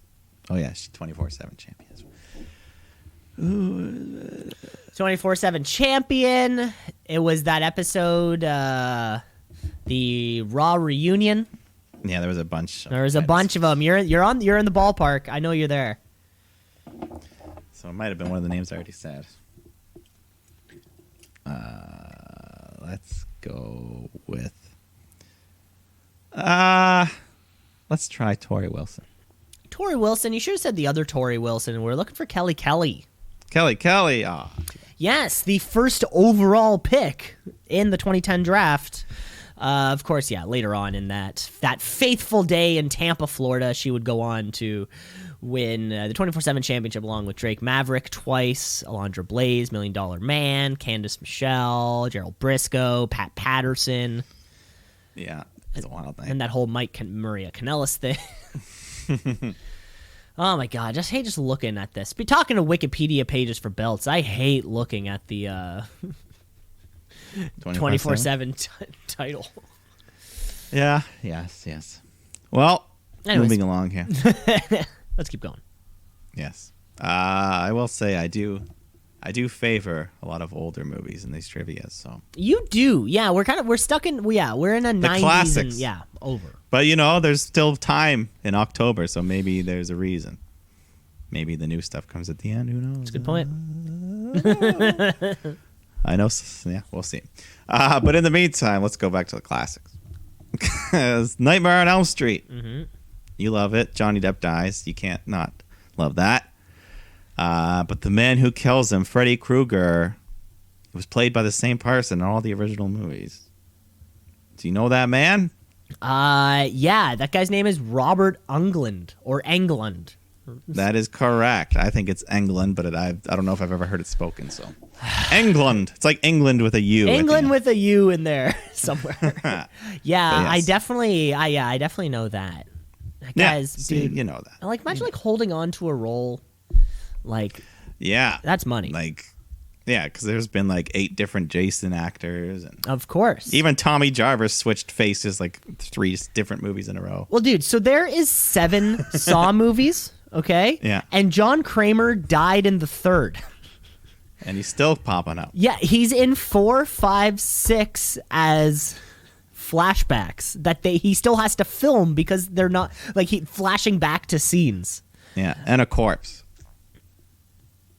What'd you say? They're doing the autopsy. Well, yeah, on in him. 4 4 is real. That's the one I watched last night. Really, where they kind of carve into the John Kramer backstory of the whole thing. They bring in his ex-fiancée, and then the whole story with the miscarry, sort of how it all began, and that's where they start playing with time. Also, I've heard that the 3rd one is highly praised for its accuracy when it comes to the brain surgery and stuff like that. Oh, really? The way when she's cutting into a skull to cut out the piece. I have to relieve pressure. Yeah. No, I've heard that was. They're wow, that's medically accurate. That's cool. Kind of thing. Huh. Yeah. No, maybe you just wait. Maybe we'll have some sauce. Who knows? I hope so. But in the meantime, big expectations there for me to get them right. Okay, your final draft question. We're going to, again, just a year before the 2009 WWE Draft, which took place in April. That involved all these brands: Raw, SmackDown, ECW. Also, still kicking around. However, for the first time ever, my mistake, sorry, the United States champion was selected with the first overall pick going to Monday Night Raw. And 11 years later, he's still hanging around. In 2009, the United States champion was drafted first overall. First overall. To Raw or SmackDown? What? To Monday Night Raw. Okay. And he's still kicking around 9 years later. 11 years later, yeah. Okay. 2009, that would put us at WrestleMania 25, I believe. So who's U.S. champ around that time? I want to say the likes of mean, I hate to say his name. Chris Benoit was still around at that time. Finley was mixing it up for the U.S. title, but I don't think he'd be a first overall. U.S. champs. Booker T was doing shit with that. But U.S. title, these are weird ones. Like, why the hell would that be first overall? First overall pick. I'll give you a hint. If you want to look a little bit further, Triple H, the WWE champion at the time, was drafted 5 picks later. Wow, what the fuck? Weird, eh? So it must have been one of those like random drafts or something. I don't know. Do you have any context to these drafts, or you just see the order of the picks? I have, or like how the draft came to be. Yeah, I'm not. Because there were some where it was just like random. Like, it would just, like, roll the dice, and you'd get whoever. Like how the draft was set up? No, sorry, I don't have... So let's just go with someone who was U.S. champion back in 2009. You know what? I'll just go with someone I haven't said and say Matt Hardy. Matt Hardy would have been a good guess. Matt Hardy was the 4th overall pick in that draft. You were so close. No, Mike, I think you were too focused on the first half of the question. You know, I mean, of course, maybe this United States who's champion, still around? It's 11 years later, still likes to hang around. The Miz. Oh, you're so close. You're circling. We were looking for none other than MVP. MVP. Oh, of course, yeah. He was a big staple of that U.S. team. Coming from SmackDown to Raw with the very first overall pick. Yeah, 4 picks before Triple H was. 5 picks before CM Punk. I mean, Mysterio's down on the list. I don't even see John Cena. Yeah, so surely there was something going on. Odd, eh? Yeah, sorry. I'll try to get more context. Context. No. I mean, I'm just saying. All right. My final question for you. We're sticking in the world of what we've been sticking with. Another Nightmare on Elm Street question. I'm sorry. Okay. But this is another one. You know, it's pop culture pretty much at this point. So I want for you to recite to me the Freddy Krueger nursery rhyme. Oh, fuck. The thing that, that he always says in that. Yeah. I'll start you off with 1, 2. 1, 2? Oh. 1, 2. Yeah, it's in that tone of the 1, 2 buckle my shoe. It's in that scheme. I think you can piece together a couple of these. Yeah, and it's all about it's like the rhyme happens. Fuck, it's 1, 2 1, 2, he's coming for you. 3, 4 look, run out the door. 5, 6. I can't get this one. 5, 6. Pick up sticks. 9, 10. You dead all over again. It's something to this effect. You got a couple words. I have a couple words down. Okay, yeah, it's in that scheme. 1, it's definitely. Let me say 1, 2, he's coming for you. 3, 4, lock your door. 5, 6, pick up sticks. 9, 10s, wake. We skipped something. All over. I think we skipped 7, 8. Did we skip 7, 8? Fuck. Yeah. 7, 8. Don't be late. 9, 10. Wake up again, or all start over again, or something. Yeah, I mean, you got the rhymes, but the pieces. I mean, I'll just give it. It's 1, 2. Freddy's coming for you. Okay, I think I had he's coming for you. Yeah, I'll give you that. Okay, that was close. Okay. 3, 4. Better lock your door. You were pretty much that. That was close. 5, 6. Grab your crucifix. Oh, it's not pick up sticks. No, not pick up. Not pick up sticks. And then 7, 8. Gonna stay up late. Stay up late. That's a good one. 9, 10. Never sleep again. So. Oh, okay. Yeah, it's I can picture the scene. Yeah, there's those the 3 ominous girls in the white roping. dresses playing jump rope. Yeah, and I think it's it's a recurring song. Yeah, pops up in the franchise. Yeah, whenever Freddy Krueger's victims are running through that dark basement. Yeah, that's how you know you're sleeping. That's how you know you're sleeping. There's pipes on the wall, a lot of pipes, a lot of steam. I don't know what they're pumping out of there, what the rest of the building does. And so it can hurt you in real life. Well, that's the worst part. It's that you can't run away. Nope. That was great. That was it. That was all my trivia. Hey, that was a lot of fun. I can't wait for more spooktacular trivia. Maybe I should find a way to incorporate that theme all of my own. Who knows? We got like 2 more October episodes left. Okay, that sounds great. So there's time. That was a lot of fun, Mike. Let's get back to the wrestling, though. How's that sound? You know what? Let's because it's such a big deal. Yeah, because the Wednesday night, there were kind of these 2 shows. One had a bigger deal to it. Let's save that till the end. We can kind of end on a bang with our big Dynamite episode. So let's flop over the channel. Who knows what's going on at 7 p.m. on USA Network? Who knows?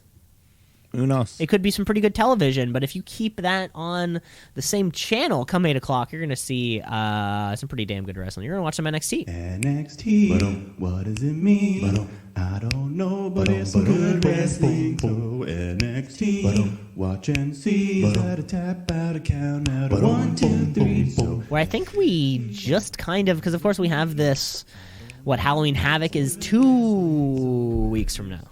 yes. Yeah, okay. There's plenty of time. So, yeah, Halloween Havoc's 2 weeks from now, and I think we just kick off the show right into this tag action. Yeah, what the happens? Undisputed Era. They just come out, they cut a little promo talking Adam Cole selling some broken ribs from Ridge Holland attacking. Well, yeah, Undisputed Era, Adam Cole nowhere to be seen. Kyle O'Reilly kind of playing the leader role. Yeah, he's the one talking on the mic, and he says that he himself will be cleared to compete next week. So, but yeah, Ridge Holland, though, we found out after the show last week that he fucked up. I mean, we knew he was fucked up, but yeah, left ankle dislocated, fractured, dislocated right kneecap, a bunch of torn shit all around it. Everything's all messed up for that kid. But it's been a bad week for Dak Prescott, too. Had a very similar injury. Yeah, that one looked good, too. Oh, the camera got right in there. Did you see when he stomped his foot back to try to get it back in place? I love watching that shit. Vicious. But yes, we're here for a tag match. Bobby Fish, Roddy Strong taking on Danny Burch and One Lorcan in a number 1 contenders match. So yeah, we just got some good old classic tag team action. Yeah, nice double. Roddy Strong, he always sells a good DDT. At one point they do this double team DDT and he just straight on his head. Roddy Strong's good. What he does. They're all good. But anyways, they fight back. Roddy hits his big knee, gets the 3 count. So they will challenge Breezango next week for the titles. Breezango. Yeah. Is that about it? That's it. Or wait, is this going to happen next week or at next the Halloween week? This Havoc is not show? for the Havoc. Okay. No. Okay. So I'm hoping that Undisputed Era wins, then we can get a better match for the Havoc. Interesting. I mean, yeah, you can always throw it back on the Undisputed Era. That's it's been a fallback for many years. I mean, I just want something to happen to those tag teams. But we do get a little quick update on Finn Balor as well. He had surgery on his jaw. Apparently, his tooth was lodged into his broken bone, and they put 3 plates and screws inside. Did you see the picture they showed? It looked pretty cool. It looked like his it looked cut open deep. It looked like his mouth had like a bike chain. Like a bike chain. Yeah, I'm glad you thought the same thing. It was like a bike inside. Chain they used to strap this all together. Yeah. Okay, so he is still the champion. He's still the champion, but they say that we don't know what the stat at Regal's going to give it a few weeks before making a decision to address. Because I wonder, it does raise the question. I mean, that looks pretty gnarly, having that put in your jaw. It really does, right? But it does kind of beg the question, if you know they definitely know the diagnosis of what the fuck's going on. But I guess it's less time than a Karrion Kross type injury was clearly long enough that they're like, we can't keep it on you, we have to take it off you. Yeah. But it's not as if Triple H and they know exactly what Finn Balor's recovery time is probably looking like. I would imagine. So, do you think this is a decision we make? Would that maybe add more stakes to the Halloween Havoc episode? Because it sort of seems like we have to take the belt off Finn. There's a bike chain in his mouth. Yeah, I don't think he's going to be taking some.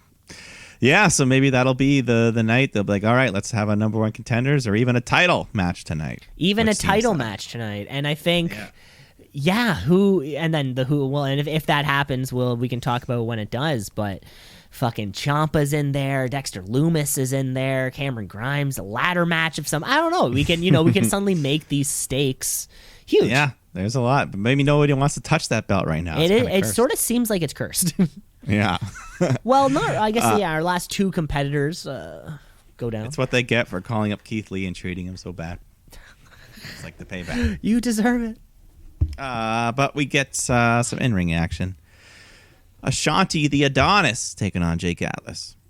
And just a quick little match here. Atlas gets Adonis with the inside cradle for the 3 count, but then right after, Legado del Fantasma come out to attack them, but they get fended off.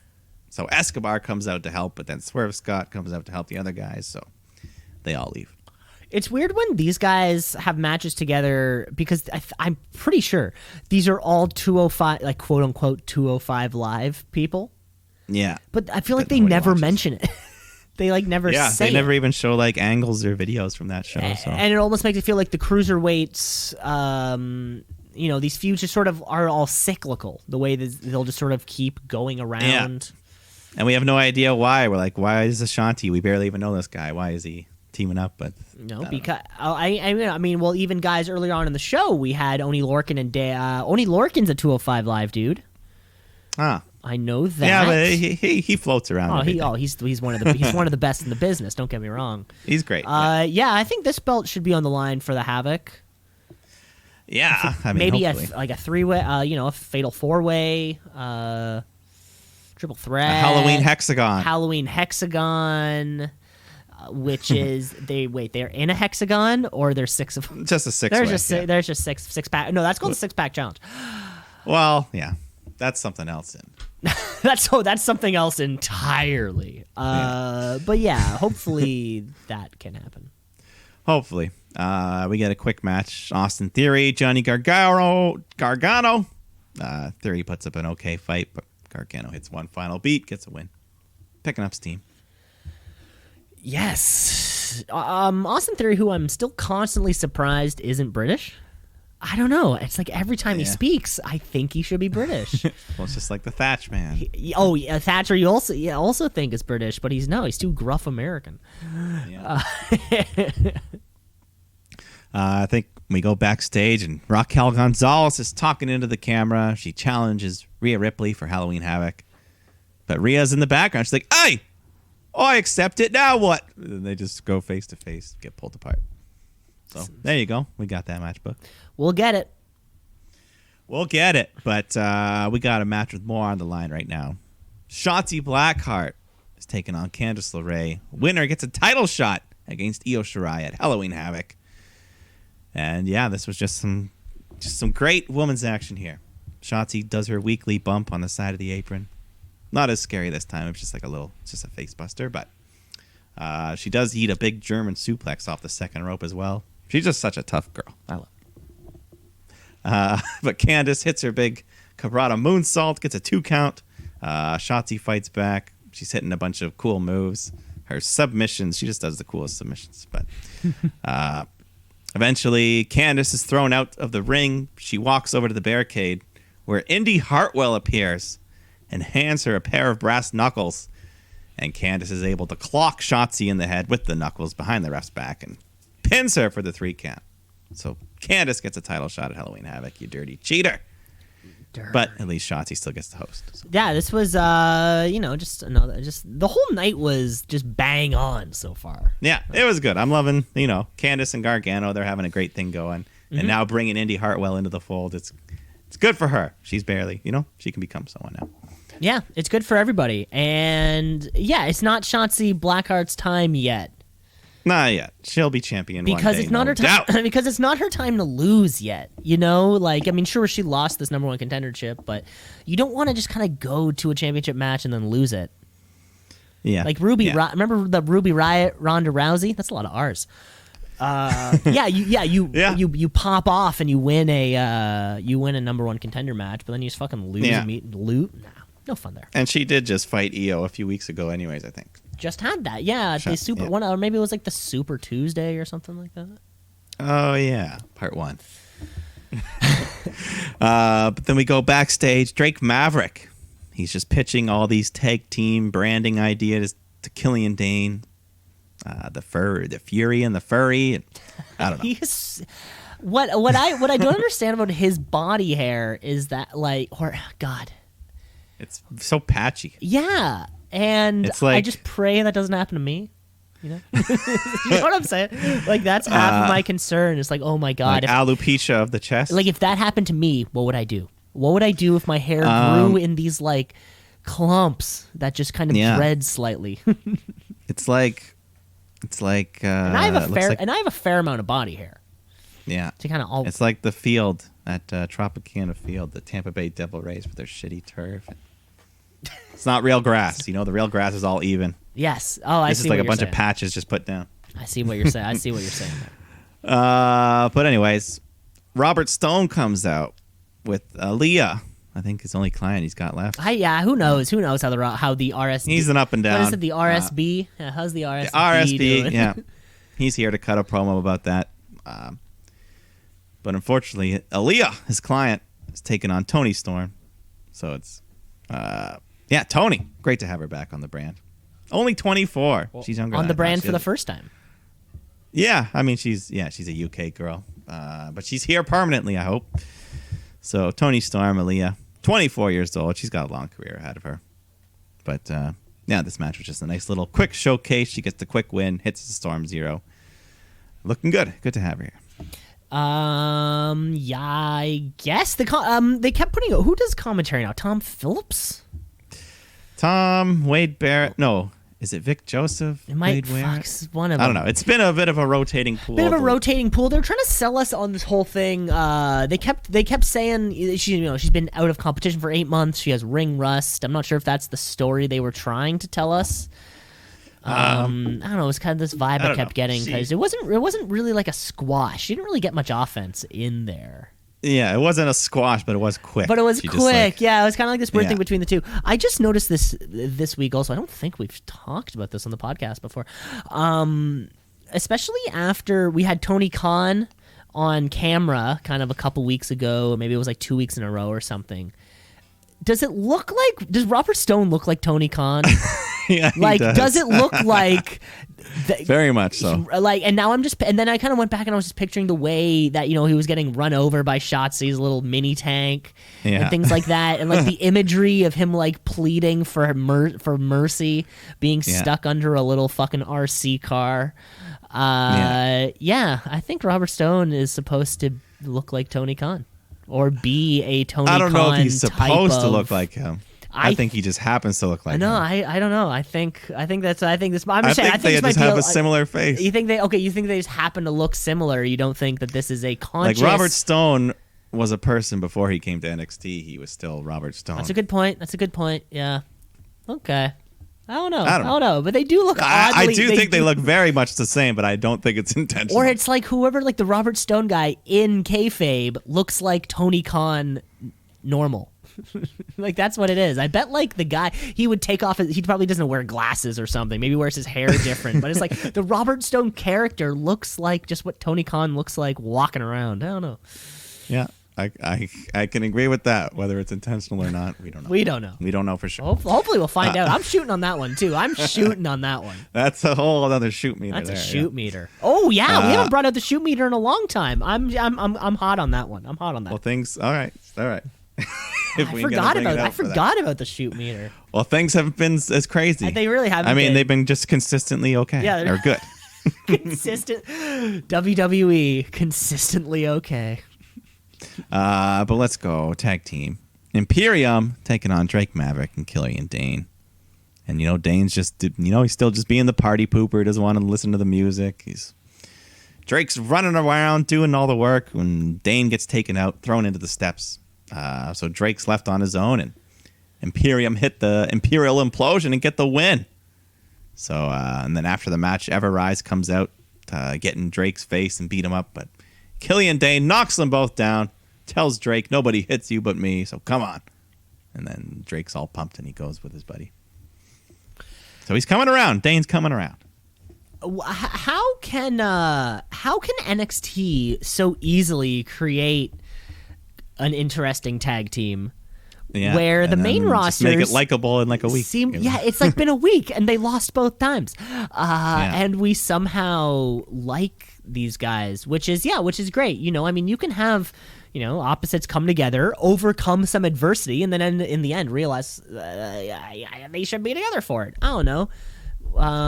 Whoever's sitting there on Monday nights, fucking move over to I don't know, figure it out. Wow, yeah. It starts at the top, and we all know who that is. Of course, because as we know, this NXT tag division also feels I don't want to say empty or depleted or anything, but it's different than what it was a year ago.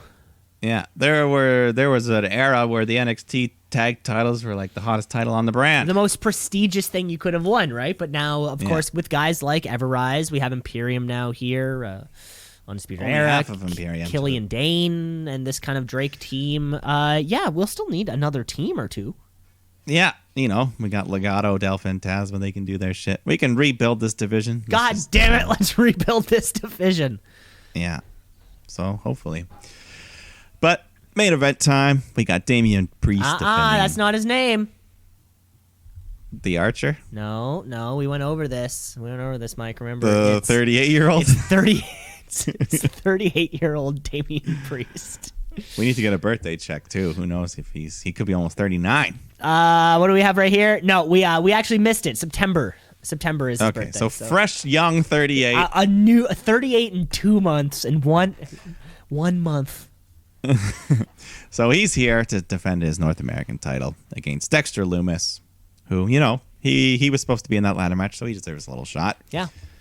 And Priest, though, he knows why he missed that match. He's targeting that ankle, so they have a good little back and forth. Lumis is in control when Cameron Grimes shows up. He comes running in and hits the big cave-in stomp on the edge of the ring behind the ref's back. Priest takes advantage and hits the South of Heaven, I think they called it, which was just like his sit-out choke slam. Oh, cool. And that gets the 3 count, retains his title. So as Priest is celebrating, he's on the ramp when Gargano nails him in the back with a chair. And then him and Candice are just kind of standing over when Regal walks up behind him and says, all right, lads. Halloween Havoc. At Halloween Havoc, the two of you are going to have championship matches, but the stakes are going to be higher. But don't take it from me. Take it from the host of Halloween Havoc. And then Shotzi Blackheart rises up from this cauldron of just smoke. Another stage. Where was this stage all along? I was like, where did this come from? Yeah. Remember when they had the balcony for a little while? Oh, the balcony at the PC. The podium. Of course. Yeah. She just rises up from this cauldron and lets Johnny and Candice know that at Halloween Havoc, both of their matches are going to be determined with a spin the wheel, make a deal. And then this giant virtual wheel shows up on the screen. And it spins, but it doesn't stop. So I guess we'll find out later. So it's like a wheel of steps. Wheel of steps, and I do have the steps here if you'd like to see. You paused it? I have the steps here if you'd like to see. Yes, please. I'd love to hear them. Okay, what are they? So, of course, we have a good old casket match. Casket match, yeah. Casket. Yeah. A biker's chain match, which not as exciting. Okay. Buried alive match. Haven't seen one of those in a while. Well, it's in Mania. Mania was kind of a... we got a Bonya. Yeah, kind of. Boiler Room Brawl, which is the Freddy Krueger Which special. sounds pre-taped, yeah. Pre-tape. Shotzi's Choice, which could literally be anything. Then we got a Weapons Wild match, which I guess just a regular hardcore. Trick or Street fight, which same thing. I caught that one. That was just a good pun. Trick or Street, yeah. We got a blindfold match, which those are never very good. No, it doesn't sound like it. Chamber of Horrors match, which I would love to see. That's like an old WCW gimmick with, I think, like the electrocuted cage or something. Oh, cool. Maybe the electric chair in the middle. I don't know. We got Devil's Playground match, which, again, probably just a bunch of weapons. The old school coal miner's glove on a pole match, which I think we talked about a while ago on this show. We did. Anything on a pole. Yeah, but the coal miner's glove, that's like... Because it's heavy, real right? old school. Yeah. But they just use like a painted gardener's glove. Yeah. Paint, And then just finally- paint it black. Yeah. The final step was TLS, which I guess tables, ladders, and stairs or scares or I don't know. Scares. I'd like that one. Scares. That'd be funny. So who knows? Spin the wheel though. That'll be fun. We're gonna get at least 2 gimmick matches. 2 gimmick stipped matches, which will be appropriately ridiculous. Yeah. I I'm just looking forward. I to think that. for a Halloween themed thing. Yeah. So that's 2 weeks from now, and that was our NXT. That was our NXT. What a great show! They really just kind of like match. They did a good job of just building towards match. Halloween Havoc. Yeah, they really kind of pushing toward. I mean, what it feels like we had 7 matches on this show. Maybe we did. Well, let's move over to the other brand because, of course, like we said, there's a celebration going on. A celebration.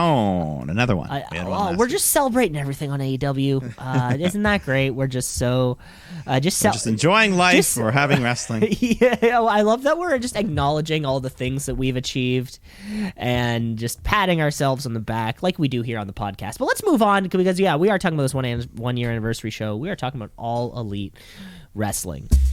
AEW. All Elite. They coming for you, Vince. Better watch out.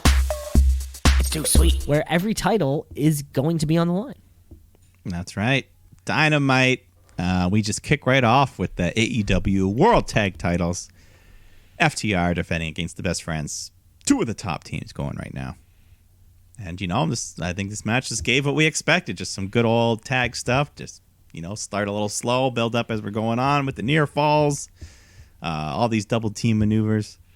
But on the outside of the ring in the crowd, there was Penelope Ford and Kip Sabian who were just kind of playing on an arcade machine. And, A very poorly placed arcade machine, I gotta say. yeah. And poorly made. Yeah, so Mike, you know more about arcade machines than I do. What Yeah. could you say to their durability? A real arcade machine, like the old big one, like they weigh like 500 pounds. So- They're massive. They're huge. So let's say, oh no, like you're playing, like a ball hits the arcade machine. You could safely Yeah. say that there would absolutely be 0 damage done if a ball hit the side of an arcade machine. Yeah, that machine should be no damage. It's probably just made at of all. plastic, whatever it is. It's not going anywhere. Mm-hmm. Okay. So I want to make sure. I just need a baseline for how good these things Yeah, are. yeah. So this match spills to the floor. Trent jumps at Dax. They're fighting. They make their way to the arcade machine area, and Trent comes running in. He jumps at Dax, but he avoids. Trent smashes through the arcade machine, and it just falls to pieces. Like you said, it was not. Yeah, it was like a cereal box. Made of plywood. So he's taken out, and then the finish comes when Harwood's got Chuck in a waist lock, and then Cash nails Chuck with the title belt. And as he's nailing him, the ref ducks, so he avoids seeing it. FTR get the 3 count with the cheap tactic. And there's been a conspiracy running now of refs continually missing FTR cheating, and I think it's been the same ref. I don't know. I haven't looked deeply into it, but Well, we know. it's a conspiracy. I know how I feel about Maybe these Britt refs. Baker's been right. Is that Rick Knox? Is that who that one is? Yeah, it's the one I don't like. No, the one that's not the one you don't Or is like. Remsburg? I get them confused. The 2 bald refs. One I like, one I don't. Rick Knox. Fuck yeah, neither can I. Oh my I can't god, remember. we're not gonna do There's this. Bryce Remsburg and Rick Knox. I can't remember. Yeah, we're not gonna do this now. No. It was great to see, especially on AEW where tag team wrestling seems to have been the focus Yeah. of what they're doing. At least in North America, it's the only place where you can get good tag. At least, wrestling. yeah, in North America. It was nice to see a tag match kick off the show, as they usually do, right? It was nice to see a team, although FTR is relatively newer to the company, it was nice to see a team like the Best Friends who have been there since day one. Also kind of get the opportunity in that, all along, and of course they're still probably pretty sore from that 5-star match they just had. Last week. And they've been one of the top teams in the division this whole year. That they haven't won the titles, but they've been very close many times. Many times, and they'll get there one day. But yeah, great opening bout. Really set the tone for the rest of the show. Yeah, and then right after, when the Best Friends are recovering, Miro comes out and attacks them. because they broke his arcade machine, so he's mad. And then we get a tag match, Miro and Kip Sabian against Lee Johnson and Sean Maluda, who make their debut. Sound like dark guys. But we know why they're here. Miro just destroys them, tags in Sabian, he hits one splash, and then tags Miro back in, locks in the camel clutch, gets a submission win. And then after they cut a promo. But, yeah, Miro, he hasn't really done a whole lot yet. No, nothing really, other than sweat a lot. That Jacksonville Heat was really getting him. He's a thick fella. Was really getting to him last night. I saw some good highlights. Yeah, he kind of slipped on his submission, too, from the sweat, I think. I kind of saw... Like yeah. When he went to lock it in, he missed it first, and he had to readjust. And it's weird. It's a weird mashing of styles too, to have a guy like Miro, like the big bruiser type who's quick, but to be matched up with Kip Sabian, who I thought was a high flyer. Yeah, I think I thought that was his shtick. We just didn't really get to see that. We need to see how this team's gonna work together. Because so far it's felt a little flat. Yeah. Yeah, they haven't wowed us. You had this big debut. You bring Miro in, and it's kind of been weird so far. I don't know, but we'll give it a chance. I think backstage is a quick segment. Lance Archer's just beating the shit out of Moxley. We're trying to rough him up before the title match. But the funny part, just as he's doing it, Jake the Snake is just like, Lance, help me get my vest on. He can't get his vest on. Yeah, how much help? It's like, Lance, my vest. I don't know. Jake Roberts needs a lot of help backstage. And Lance is a big guy. Should have helped him out. Yeah, I feel like this was real. Like, he was just interrupting the segment. It wasn't even part of it. It was supposed to happen that way. But then we do get the full 8-man bracket for this world title eliminator tournament. Yes. To determine number one contender. So that'll start next week. But we get the matchups here. So Pentagon or El Penta Zero. What the fuck is he now? I think, El Penta Zero M. I'll just Penta versus Ray Phoenix. No, I don't think you can say Penta. I think that's part of the problem. Is that we have to say Pentagon L0M or something. Well, he's taking on Ray Phoenix in round one, which will be a fantastic opening match. And Kenny Omega taking on Joey Janela. I think we know what happened there. Mm-hmm. Then on the other side of the bracket, Colt Cabana takes on Hangman Adam Page. And then Wardlow takes on Jungle Boy. Finals will take place November 7th at Full Gear. And the brackets line up nicely, so Hangman and Kenny could meet in the finals. And it's nice to have something to build up to, of course, with, it feels like All Out just kind of happened. Yeah, the time's going quick. Yes, exactly. Time's flying by, and it's nice to know that we'll have something on the line there for. Are we going to Kenny Hangman so soon? Maybe not. They could swerve us all. Yeah. Because that seems like the obvious thing, but then they'll be like, nah. It could be a Omega Jungle Boy finals, which could be a really good match. It should be a banger. Yeah. Could be anything. Yeah. It could be Pentagon versus Hangman. It could be many different. And I don't think that, or Hangman Page and John Moxley, that's not something, we haven't seen that before. No, but I don't know if we're ready for it. Because Hangman's such a baby face and Moxley's still like a baby face. Exactly. He's a huge, big baby face, right? Yeah. So, and Kenny's on this way to become a heel, so yeah. It'll be I don't know. It'll be interesting this to tournament. see. I think the only thing we can say for sure is Joey Janela, Colt Cabana will not be the finals. Boom, boom. Colt Cabana. Boom, boom. Colt Cabana. Boom, But then MJF, Mr. Maxwell Jacob Friedman comes out with his associate Wardlow to cut a promo, and he wants Chris Jericho to come out because he's got to make his groundbreaking announcement. So Jericho comes out with the Inner Circle, and they're all wearing the jackets that MJF gifted him. Except for Sammy Guevara. He's not wearing his. He's just holding it in his hand. He didn't get one.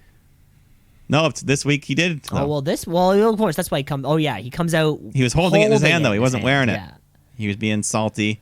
So Jericho's like, Sammy, put it on. Put the gift on. He gave us a gift. So Sammy puts it on, and it's comically oversized. Just the giant sleeves dangling down. MJF's just like, fits like a glove, buddy. He's just demeaning him. But MJF puts over Jericho. He even gets to touch his hair. And then Chris is just like, all right, cut this shit. What's the big announcement? So MJF, he dances around the bush a little bit.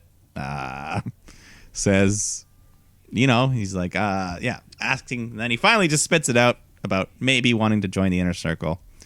And him and Jericho just do the back and forth. And finally, Santana just gets on the mic. It's like, hey, there's no maybe, there's no possibly. We don't want you in the Inner Circle. End of story. Let's go, Chris. And then he just says, hold on. We're a family. We're a team. We make these decisions together.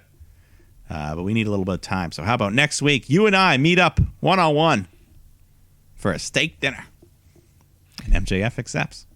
They also next week. So yeah, we're getting a steak dinner next week at at a restaurant. Longhorn. Well, they didn't plug anything. They said I'll see you for dinner at the restaurant.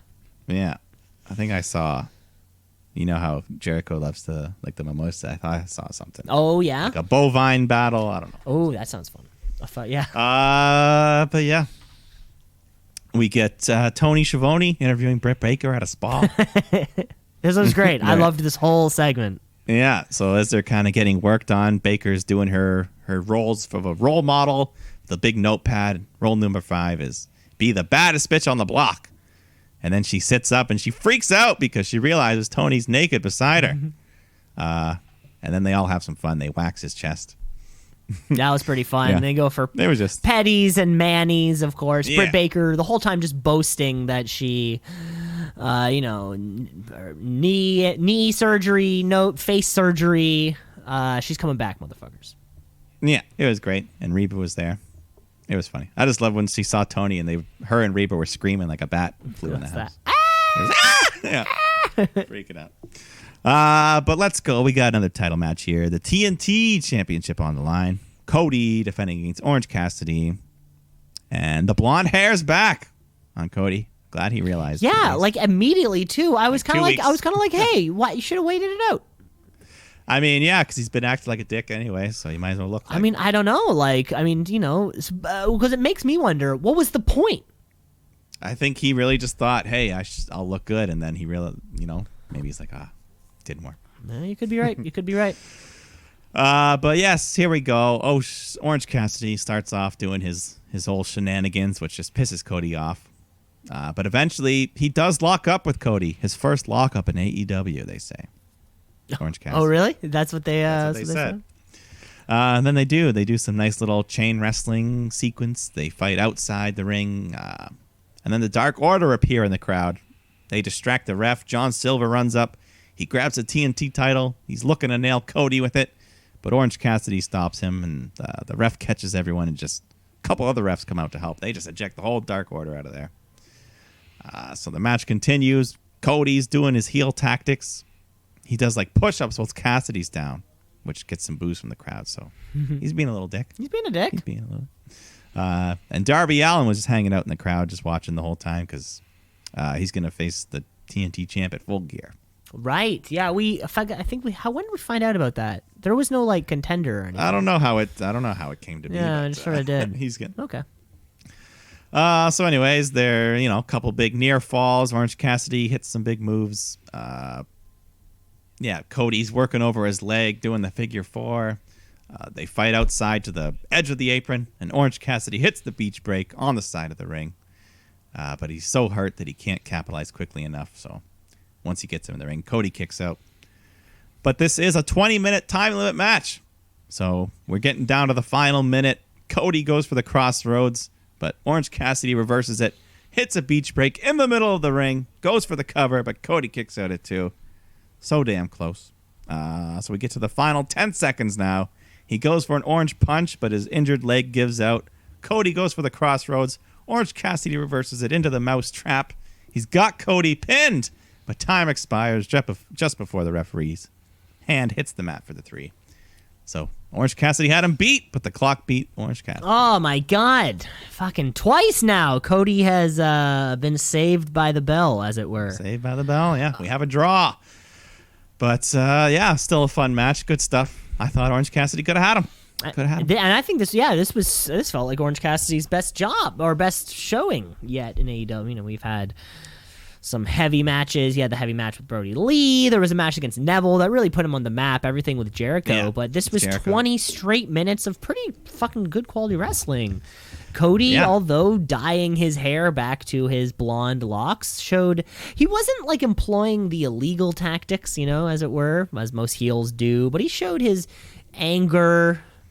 Maybe broke the cockiness, those push-ups. Exactly. Maybe broke a rule or two. Just disrespectful behavior. Yeah.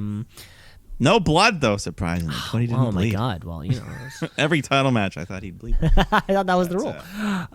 Yeah, time limit draw. Good way to keep everybody looking good. It doesn't feel like it's funny. So a match like this, where the time limit expires, and then Bailey Sasha, the DQ. Right? Because I guess effectively it's the exact same result. The champ doesn't lose and the champ doesn't get pinned. But something about the DQ feels so much worse than this time limit thing. Does that make sense? Yeah, it's a better ending. I mean, of course, we don't. For the most part. We don't see it very often. If we saw it all the time, it would be meaningless. But yeah, no, when you only do it twice a year or so, it's pretty good. It's good. Exactly. It's good to have that. Good to have that in your back pocket because nobody wants to see a DQ. Yeah. Then we go. Tony is in the crowd interviewing Matt Hardy, who says he's 100% healthy now, ready to return.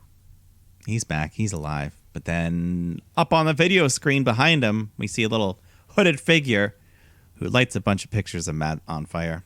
And it's, of course, Sammy Guevara. I thought we were done. I know. Every time they do it, someone gets hurt. So I don't know. Can't why we? they Yeah, don't like, do it can't soon. we just not? But Sammy says, I'm the one that took you out, Matt, a few weeks ago. I'm the Tanya Harding. I always forget the guy's name. You always tell me. But that doesn't matter. He's the one that did it. Galooly. Galooly. He's the one that Galooly'd him, but so they're not done. Hopefully no more hardcore matches, though. Yeah, I mean, I guess if we There's no weapons of any kind, no nothing. I guess if we have to have a match, yeah. If we must, yeah. But Yeah, see, I guess. we can't just have one match. We gotta have like 4. Yeah. See, it's not just a WWE thing. Everyone falls. Everyone falls for it. It's wrestling. But in the ring, we've got this tumbler. I would call it, right? Just the big like bingo thing, the tumbler. You spin it. Because why is it here? We're gonna draw names. We're gonna have 4 teams compete in a 4-way tag match to determine number 1 contenders next week. So let's just draw some names. Private Parties, first team. Then we got Silver and Reynolds from Dark Order, the Butcher and the Blade, and then finally the Young Bucks. And then all the other teams just have to stand around like idiots. Like, oh. Yeah, this was a weird way of doing it. Just like, yeah, now you're in the match, but whatever. The Bucks come out, they dish out some super kicks, everyone brawls. Bucks stand tall.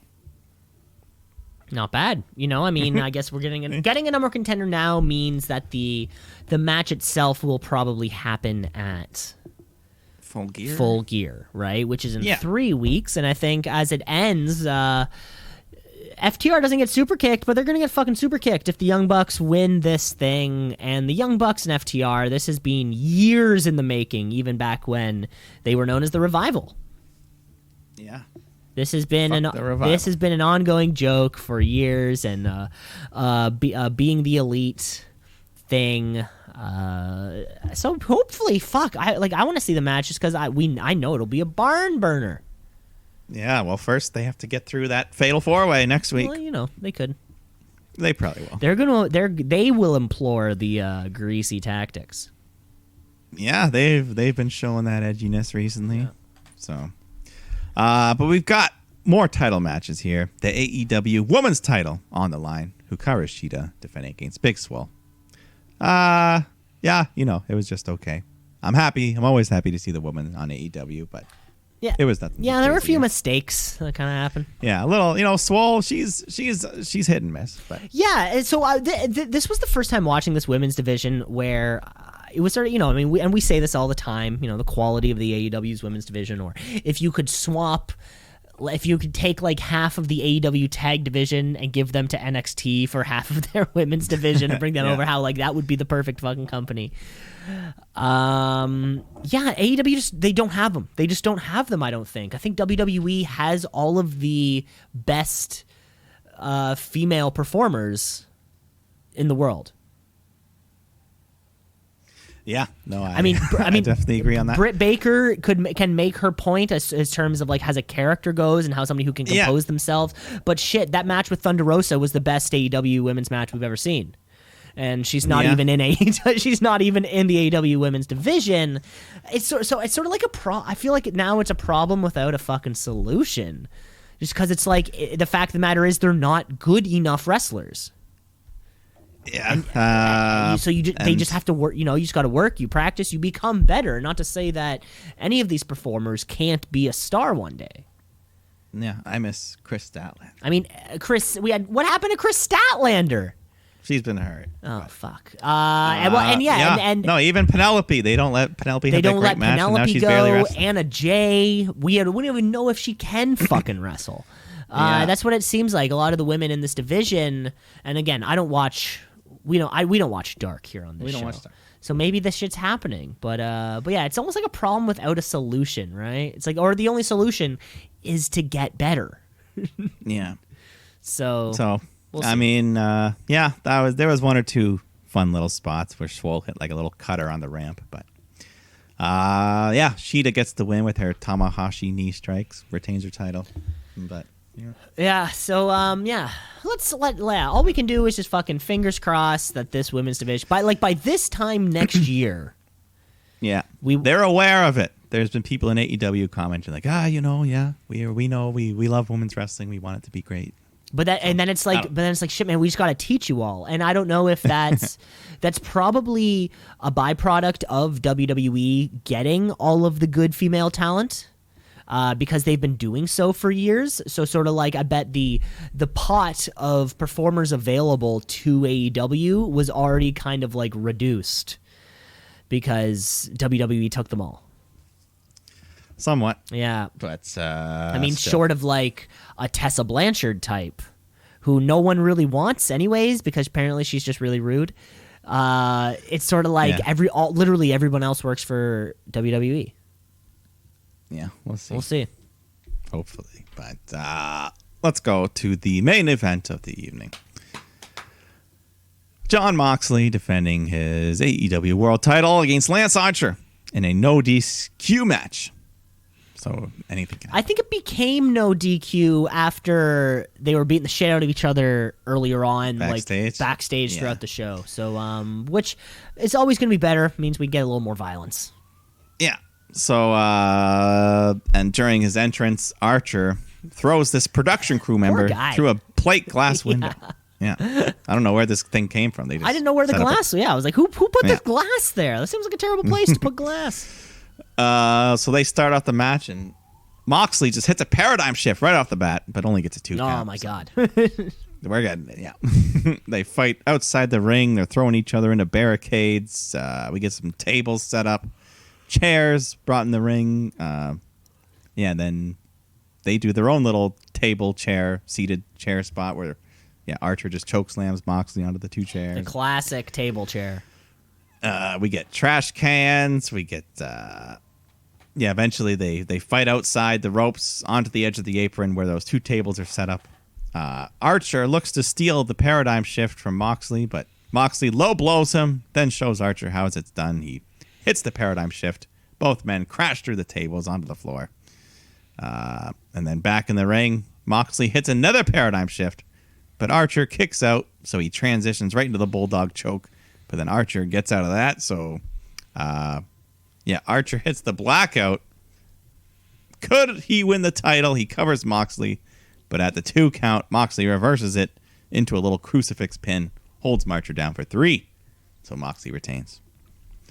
Moxley retains with a little bit of a rollout, a roll up after the greasy nut shot.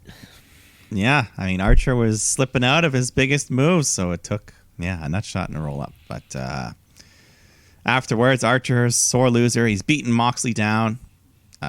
Then Eddie Kingston, he was on commentary. He sends the Lucha Bros out to go help Moxley, so they get Archer out of there. But then Eddie gets on the mic and just cuts a promo. He's putting over Moxley. You know, you're the champ. You've been here 1 year carrying this company. He raises Moxley's hand, but then he cheap shots him, chokes him out, and just says, I never quit. I never tapped out. So I guess he's getting another title shot. He says all this stuff because he's fucking true. And if you look at him and Moxley side by side, he's bigger than John Moxley. I had no idea Eddie Kingston was this fucking large of a person. Yeah. And that's the way that we fade to black, of course. The match and the post-match was a great way to end this anniversary show. Lance Archer's a main event player. And Eddie Kingston's a man. Eddie Kingston's the fucking man. I'm going to start wearing my headbands like him, like backwards. And he had a nice Montreal Vladimir Guerrero Expos Sr. jersey. The dude Vladdy is Guerrero. just off the charts. And we've said this before, this fucking an indie star to spend so many years under the radar, to be put on the map like this. Yeah. That's fantastic. You love seeing it, don't you? Yeah, he's great. I barely knew who he was, and he's won us over very quickly. So quickly. Him and Anna Jay, they're coming in hot for... I want to see more of Anna Jay. We all want to see. You got to watch Being the Elite. That's where she's. That's where she shines. I shouldn't have to, though. Or just go to Being the Elite and just you can skip past all the QT Marshall bullshit and the stuff with Brian Cutler and just go straight to all the Dark Order stuff. Because of course, I think Eddie Kingston, for me personally, may be coming up on a breakout star of the year. Dare I may even say rookie of the year. Just even the way he just sort of came onto the roster. Yeah. Well, we'll have to sort that out at the end of the year. The end of the year. But that was this week's episode of Dynamite. It was another great Wednesday Night War, way to celebrate. And that's all of the wrestling week. It is. Oh, big week. Boy. Big week. Let's finish off the show the only way that we know how. We're talking Wrestler of the Week. Mr. Wrestler of the Week, of the week. Wrestler of the Week, of the week, of the week. The Wrestler of the Week, of the week, of the week. The Wrestler of the Week, of the week, of the week. The Wrestler of the Week. Mike, I'm going to let you go first. All right. Yes, this was a big week. Lots of stuff, people moving around, lots of matches. But this person here had the biggest moment of their career, the biggest win of their life, and one of my best promos of the year. Lana! I implore you to go watch that Raw Talk thing. Just for the emotion. It makes you feel happy for her. It makes you feel like this underdog. Maybe she really can do it. I love a good promo. Of course, promo of the year is, of course, a shooty. And I'm sure if what you say is true, this could be a contender for that award. Yeah. I just like how real she is. The emotion. How real she is. Congratulations to Lana, you're the rest of the week. Mike, I'm going over to the other show, the other night, the other brand, whatever you want to call it. Because like we just said, I mean, he finished off this week's episode of Dynamite standing tall. In a few short weeks, he has won over our hearts. I'm giving my rest of the week to Eddie Kingston. I loved him on commentary. He was so fucking good.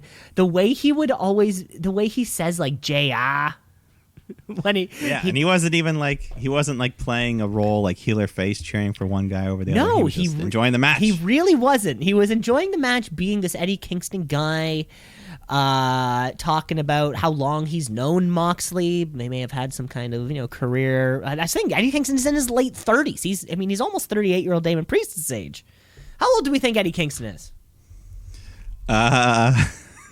Yeah, I'm gonna say he's either really old or he's like 22, and we just, No, I'm gonna say he's 37. 37, 38, almost 39. Wow. And I can't believe we're only just hearing about him. It's the golden age of wrestlers now in their late 30s. The fucking sky's the limit for this guy. Eddie Kingston, you're my wrestler of the week. Attaboy, Eddie. Attaboy, Eddie, and Lana. And that's the entire week of the podcast. That was a big week, it feels like. Yeah, it just happens. I was like, Remember to rate, review, like, and subscribe because the podcast is everywhere. Mike, do you have any final words for the kids at home? No. Sorry, kids.